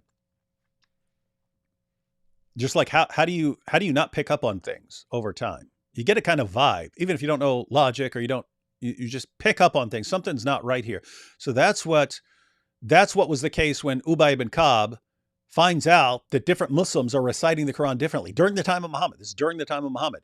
And one guy's reciting the Quran one way, another guy's reciting the Quran a different way. And then it gets brought before Muhammad. Why are people reciting the Quran differently? And Muhammad's response is, oh yeah, Allah revealed it in all these different ways. And this is Ubay. This is one of the best guys on the Quran. And Ubay's going, what? You've been revealing the Quran in all these different ways? How do we not know about this? I've been with you for a long time. I had no clue you're revealing the Quran in all these different ways. And it causes him doubt. And think, why would that cause him doubt? Because there was a perfectly reasonable alternative explanation. Namely, Muhammad's getting old. He forgets things. He recited it to someone in the wrong way. That person memorized it in the wrong way and went out and continued reciting it. And then you ended up with different versions of the Quran that are being recited. That's the obvious implication. Muhammad can't acknowledge that he's got a problem. So he says what? He says, yeah, Allah revealed it in all these different ways. So yeah, when I told it to you guys in one way and then I told it to him in a different way, it wasn't because I messed up. No, it's because Allah did it. Allah wanted it in these different ways. And so he picked up on that. There's a problem here. Aisha, when she sees, isn't it interesting that every time Muhammad has some perverted fantasy in his head, he gets a revelation saying, yeah, you can do that perverted, horrible thing that you wanted, Muhammad. She picks up on this. So even Muhammad's companions spotted these problems, but amazingly, Muslims of the world today think you're bad and evil if you're at all suspicious of this. Well, Muhammad's own companions were. It's like if someone says Muhammad was demon possessed, Muslims react, no, how dare you say that? That was Muhammad's first impression. Muhammad thought he was demon possessed. How are you going to blame some random person for going, this guy sounds demon possessed, when Muhammad thought he sounded demon possessed?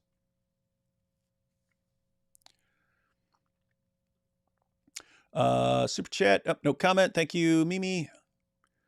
I'm not reading this guy's comments anymore. This version 5 of the 1 pound Islam was debunked today here on this stream. Yes, it was. And guys, if you look at the information that was shared just here, I mean, think about how devastating that is to what your average Muslim believes. It's completely devastating. Just finding out that these issues were there in the history of the Quran, that there was all this confusion the entire way through the Quran, and it exists to this day. Muhammad's own companions were confused about what was supposed to be in the Quran. You had all these decisions made by people who were not prophets along the way, but they just decide, oh, we'll stick with these 7. No, that's not enough. Let's go with these 10. You have all these decisions along the way, and then you have Sheikh Yasser Qadhi, who wrote the book on the sciences of the Quran. And he's saying, our greatest scholars cannot make sense of this stuff. Our greatest scholars. That's completely devastating to a Muslim who thinks it's all completely clear, cut and dry, one Quran, that's the way it is. It's devastating. But guess what? This one stream, not enough. Need a bunch of them, need to keep using it. People need to learn the information and keep sharing it. Oh, this is a good idea. I don't know how I'll work this into a title, but don't call it shorts, call it Aisha-sized videos. That's actually good. Aisha-sized videos, meaning short videos. But then if we're making it Aisha-sized videos, we'd have to make them all like 9 seconds. Or I guess I could say, to correspond to the 9, we'll make it 9. Every video has to be 9 minutes or less. It has to be under 9 minutes. That'd be good. That'd be a good little joke. I might do that. I'm going to think about it. God bless you, brother David, for your unrelenting work in exposing the lies of those serpents. They have nothing. That's why they never talk about the Quran. That's true. They have nothing. Guys, the reason they cannot stop using lies to prop up their religion is because they know they got a problem. They know they got a problem. And we can't let them get away with it. And it's hard. It's real hard. It takes a long time. It does work. It may take 10 years, 15 years to expose a lie to where the actual Muslim community starts catching on. It works. It works. You just got to keep at it. I was going to give AP shekels to buy a new Lambo, but I guess those will go for David's brother now to rebuild his Muay Thai madrasa. Yeah, that will. Yeah, AP doesn't need another Lambo. Running Decade says, of all the arguments against Islam, which one do you think makes more Muslims get doubts and leave the religion? And what's the strongest one? Is it the same? Now, Running Decade, we actually have some intel on this, but I'm not sure it's decisive, but it's relevant. But years ago, I don't have it right here. AP actually has the screenshot. Years ago, Muhammad Hijab did a poll. He asked Muslims, of all the reasons for doubting your religion, so he's talking to Muslims here. Hey, you Muslims, when you Muslims start to doubt your religion, saying, so you're still Muslims, you're not apostates, but you Muslims, when you start to doubt your religion, what is it that's causing your doubts? Is it because someone's making some strong case for another religion? Or is it because people are attacking the existence of God? Or because people are showing you that the Quran conflicts with science? Or is it problems with Muhammad's morality? I forget the exact examples, but he gave a selection. And by far the biggest answer was problems with Muhammad's character. Now, the reason I say this isn't decisive is he didn't put problems with the preservation of the Quran or something on there. In other words, he didn't put like the collapse of Dawah arguments or something on there. So I don't know exactly how that would rank. If you're talking about arguments that are different people have different arguments that they like I like the Islamic dilemma. I can't say that that's the most effective argument against Islam. It's just the one I like best. But it's for a variety of reasons. We know that problems with Muhammad's character cause a lot of doubts in the Muslim community. So if you wanted to say what's going to be most effective in causing Muslims to doubt, we have reasons to think that problems with Muhammad's character, and so this would be things like Muhammad having sex with a 9-year-old girl, Muhammad taking the wife of his own adopted son, and after causing the divorce by lusting after her, Muhammad telling his followers they can have up to 4 wives when he got 9. Things like this, problems with Muhammad. We know that is among the biggest. I'm not sure because Hijab didn't do a poll on the collapse of these Dawah arguments or finding out that their scholars are a bunch of liars. I don't know how that would rank. But I would say if you wanted to pick one, probably go with problems with Muhammad. But I would say this is important enough, given how it exposes the lies, that you should probably be going to this one. So I would, if I were you and I was trying to think what is going to be most effective, I would learn 1 or 2 problems with Muhammad, share those widely, and learn a couple of these problems with the Quran and share that widely. Call your shorts channel up the Puba's shorts. Oh, make it about him. Up the peace be upon him shorts. Up the Puba's shorts.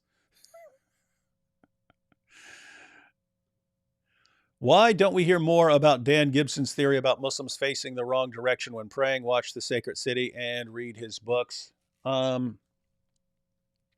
Yeah, so the issue there is, according to Dan Gibson, early mosques were facing a different city. So they're supposed to be facing Mecca, so that when you line up to pray, you're actually, even though you're in a mosque in some other country, you're still facing Mecca.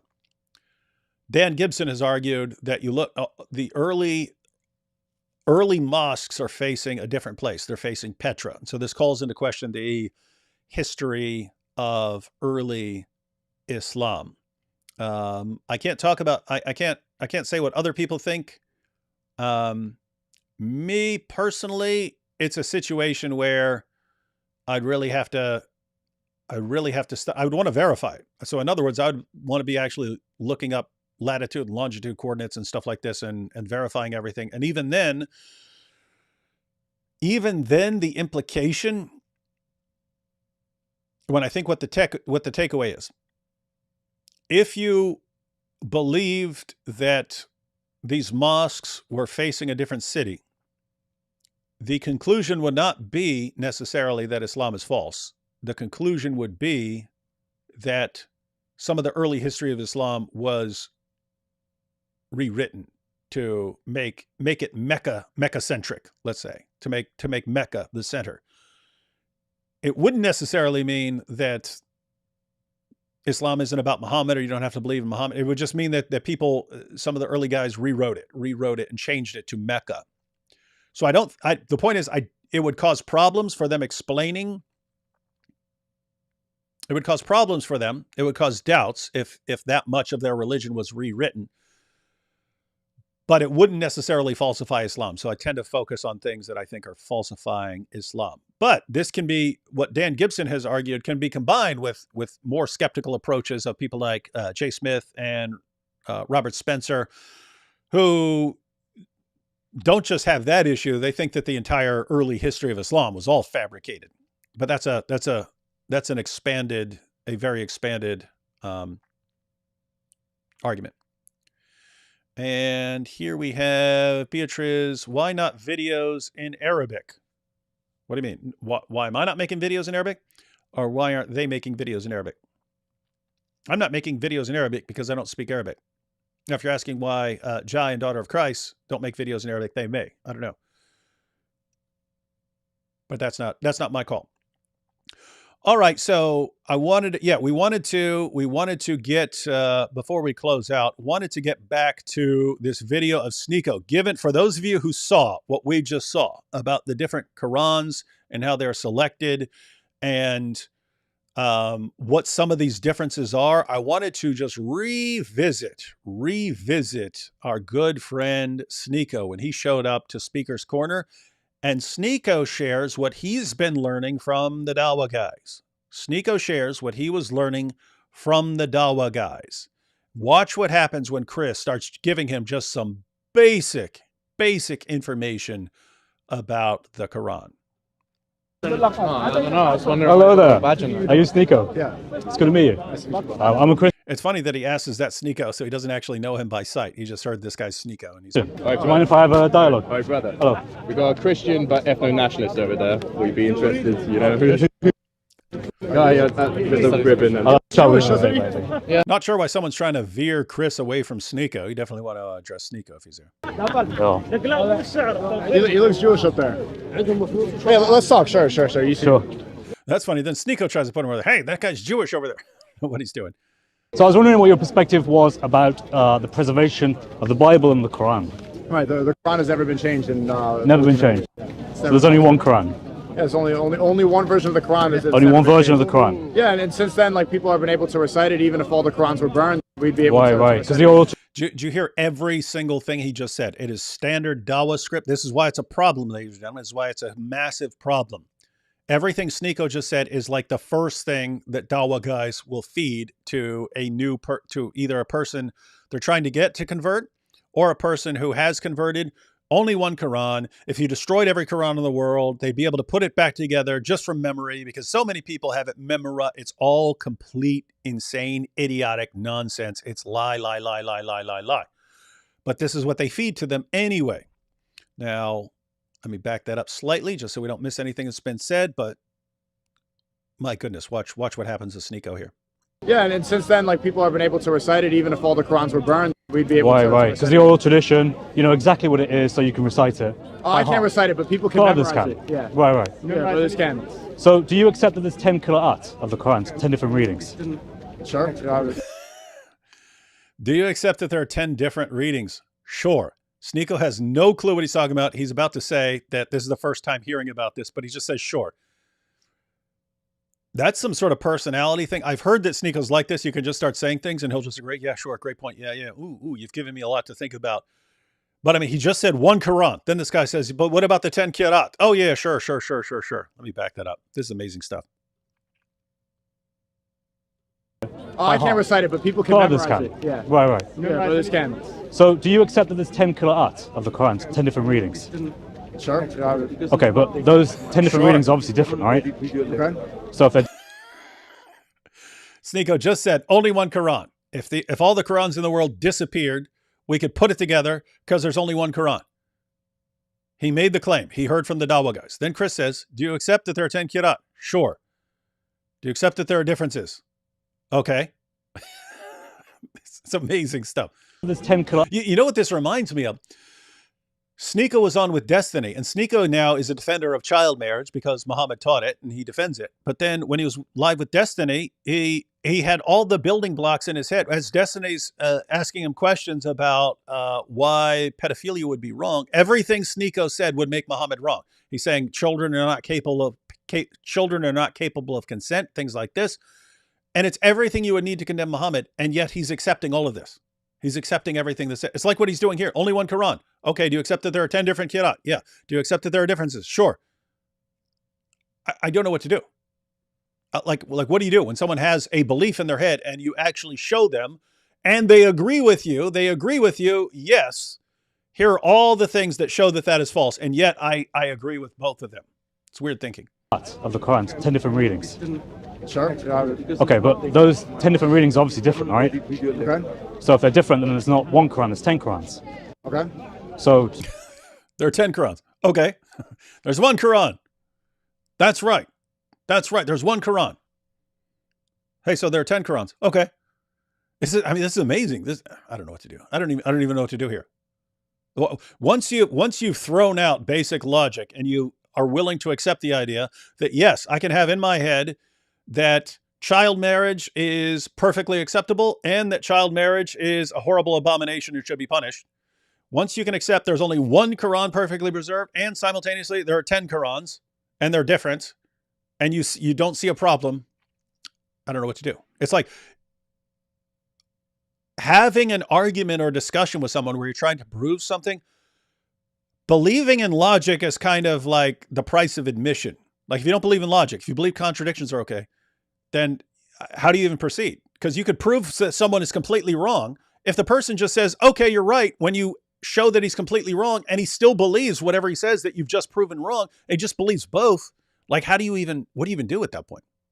But that's Dawah. You take that back, there's only one Quran? That's the first time I've heard that. Well, no, I mean, I said it to you, you accepted it, so I assume you know about it, right? You're not just taking my word for it. What are the 10 versions? No, so there's different citations, just like there's different accents. There's a British accent, there's a Texas accent, there's a... Did you catch that, guys? What did he do? Sneeko believes that there's only one Quran. Sneeko believes there's only one Quran. Chris says, hey, there are 10 different Qira'at, 10 different readings, and they're different. They're not the same. Sneeko says this is the first time he's heard of it. Another Dawah guy, so he's sort of Sneeko's Dawah handler while he's there at Speaker's Corner, meaning, hey, someone needs to keep their eye on Sneeko because these guys are going to produce some doubt, so you have to step in when necessary. So this guy steps in and he gives the standard Dawah lie. These are just accents. It's just different accents. And he's talking, there's a British accent, there's an Australian accent. People have different accents. That's what these different Qira'at are. Guys, we looked during this live stream. We went through some of the different Qira'at. Some of them give contradictory. You go to one version, it says that Lot's wife stayed behind in the city. They all left except Lot's wife. You go to another version, Lot's wife left with them, but then she died. So guess what? Those are contradictory. Is that a different accent? Like, you got a British accent and I've got an American accent?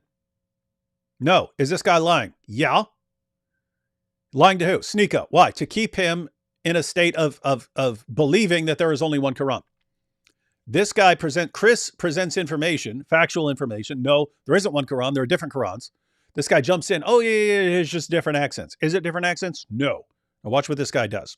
Watch what this guy does. Let's back it up. Let's back it up a little. Here we go. It's different, right? Okay. So if they're different, then there's not one Quran, there's 10 Qurans. Okay.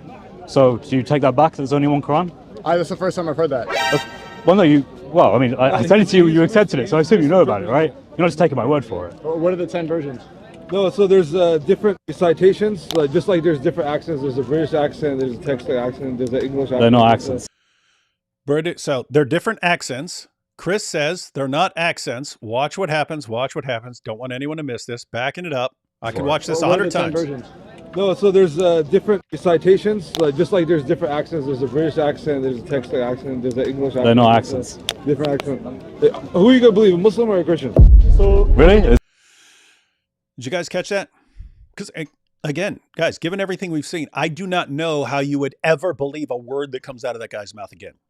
Ever.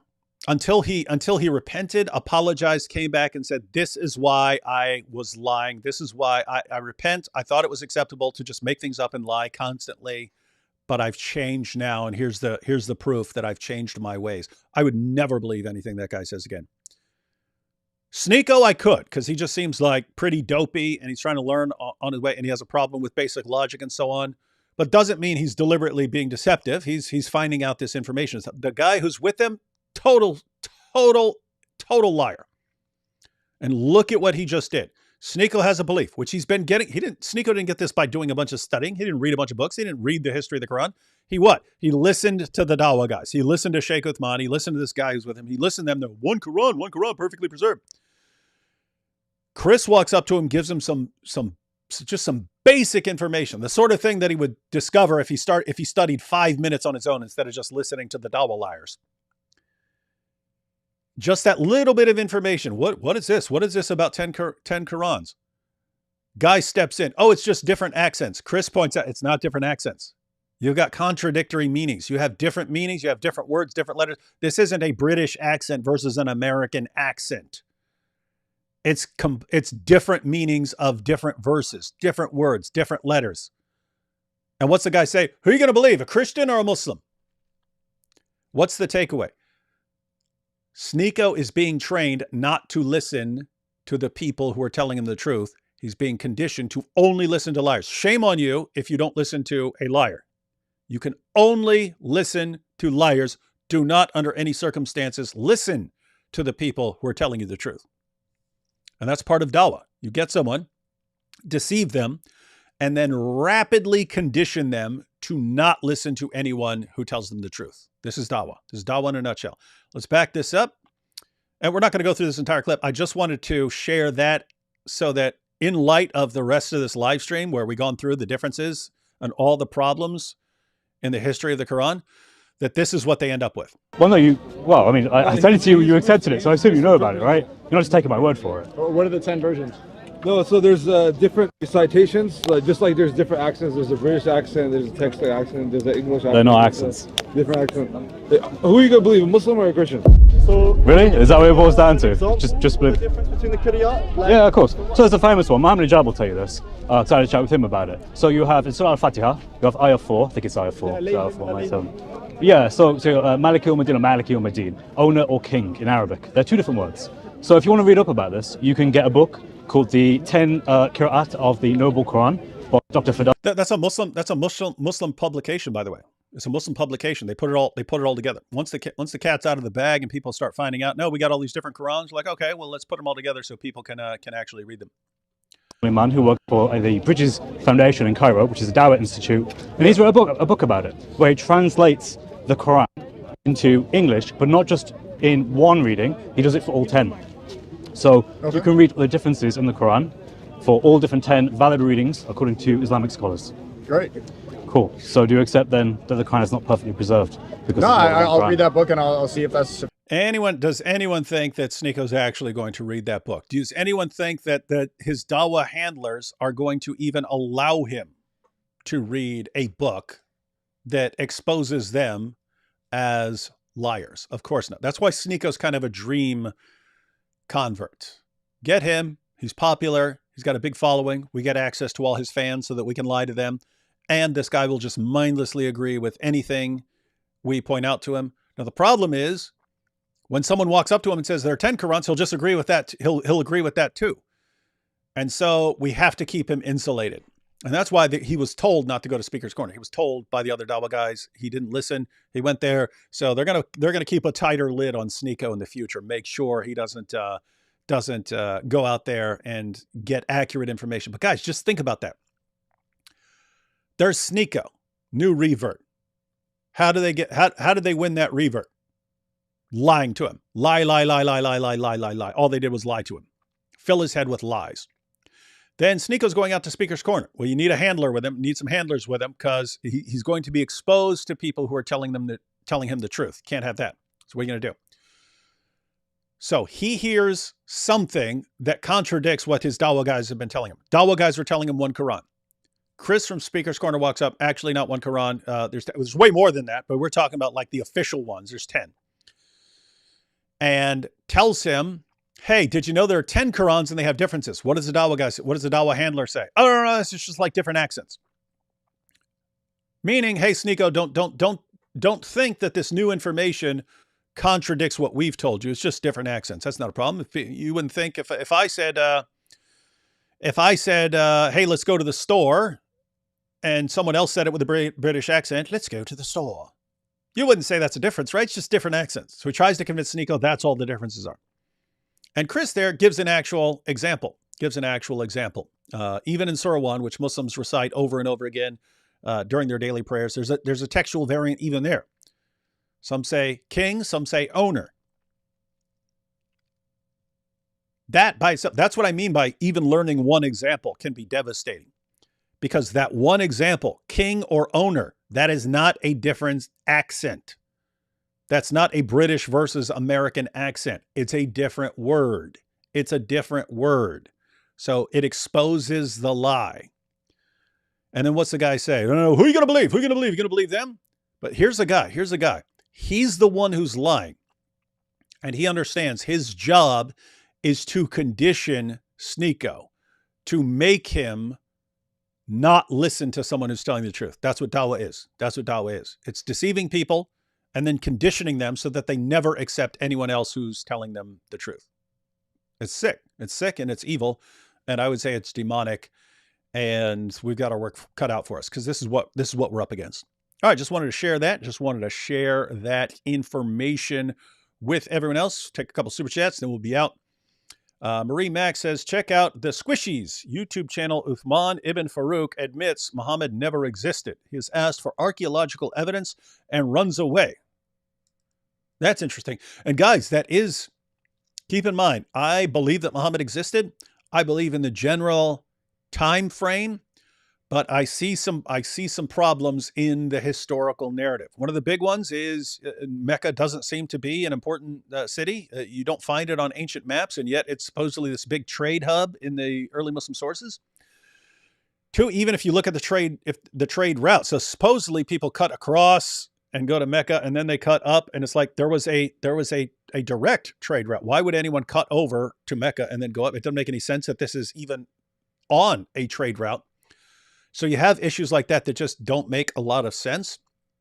And Muhammad is supposedly going around challenging everyone in Arabia, fighting everyone in Arabia, and challenging the Roman emperor and challenging and challenging everyone. We have historical writings from that time. No one's heard of this guy. He's not an issue. According to Muhammad, according to the Muslim sources, the entire world's panicking about this new Arabian prophet. What are we going to do about this Arabian prophet? Oh, he's going to take over the world. We all know he's a true prophet because we're all reading our sources and we know he's a true prophet. You go to the sources of the time, no one's ever heard of the guy. So there are problems. I still believe he existed because I'm looking at other historical principles, like the principle of embarrassment. If you were a later leader and you decide you want to invent a religion, there's lots of stuff in the Muslim sources that make no sense for someone to invent. It's a principle of embarrassment. If you're going to invent things, you're going to invent things that help your case, not things that hurt your case. And the Muslim sources are filled with stories and information that cause massive doubts about Muhammad. And so why would you invent the story of the satanic verses? We know it was totally embarrassing. They eventually scrubbed it from their sources. Why would you invent that?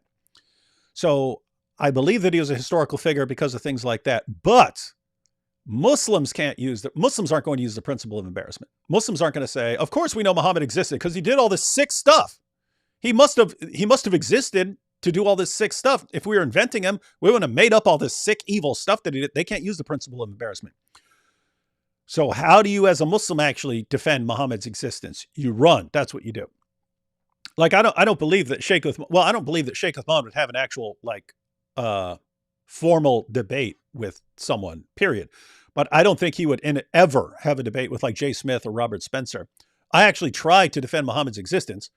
I believe I'm right, but it's hard. Given that it's hard because you don't have any early sources. That's a nightmare. And this is the case elsewhere in history. You don't always have early sources for someone, but it makes it really hard to argue. You have to rely on secondary historical principles and so on. So it's a hard case to make. And if you don't have something like the principle of embarrassment, I don't know how you could argue that Muhammad even existed, or at least that he was like what you think of as Muhammad. So yeah, it's a problem. Would not be surprised to have Sheikh Uthman run away. And I don't think you'll have any of the Dawah guys willing to debate that with someone like Robert Spencer or Jay Smith. Dawah guys, prove me wrong. I defend the existence of Muhammad more than the Dawah guys do. And that's a weird situation. They can't do it. Sneeko tried to pull perfect preservation in the debate with Destiny. Really? I haven't watched that full discussion. I only watched the part with about child brides. He tried to pull... Wait a minute. Miss Weasel.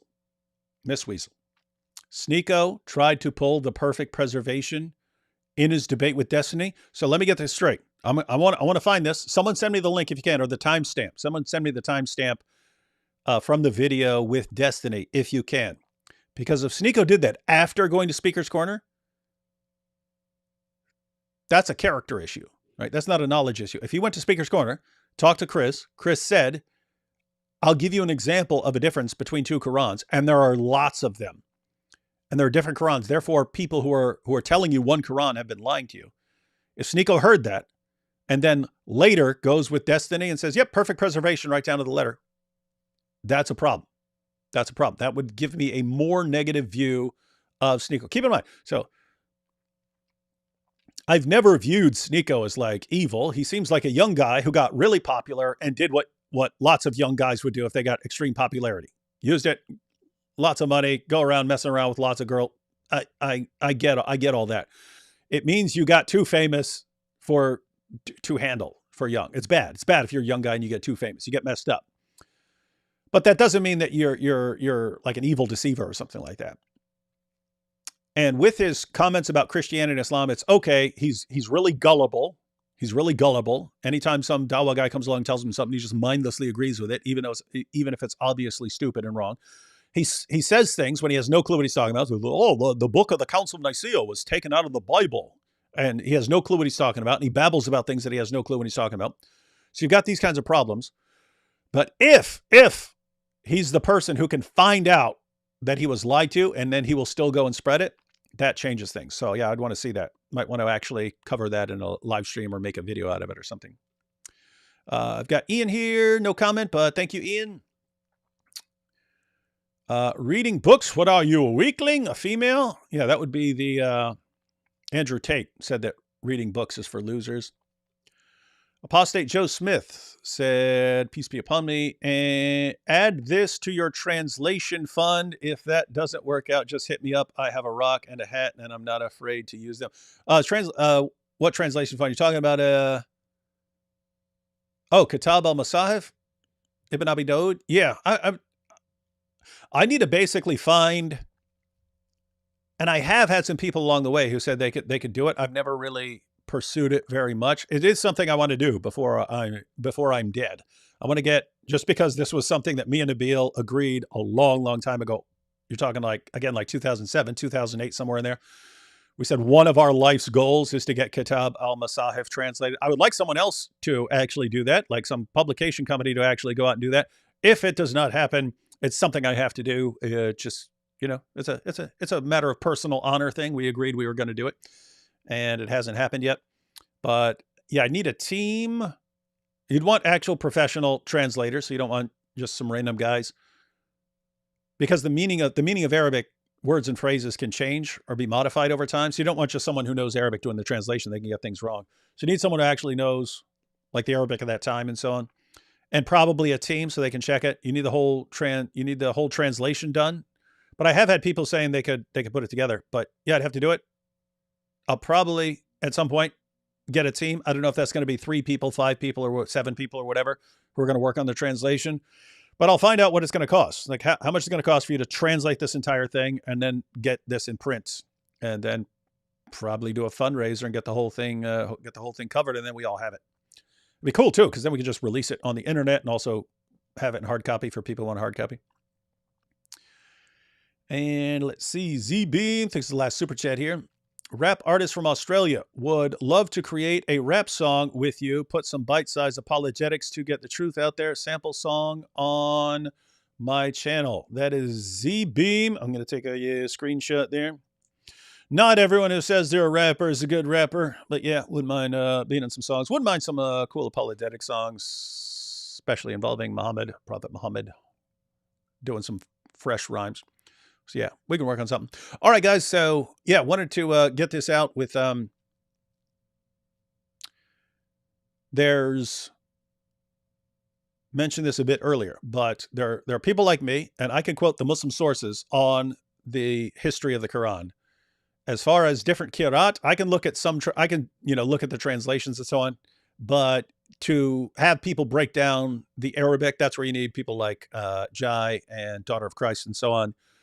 Lots of other. You have the channels like Rob Christian and Christian Prince and so on, and they can do this stuff.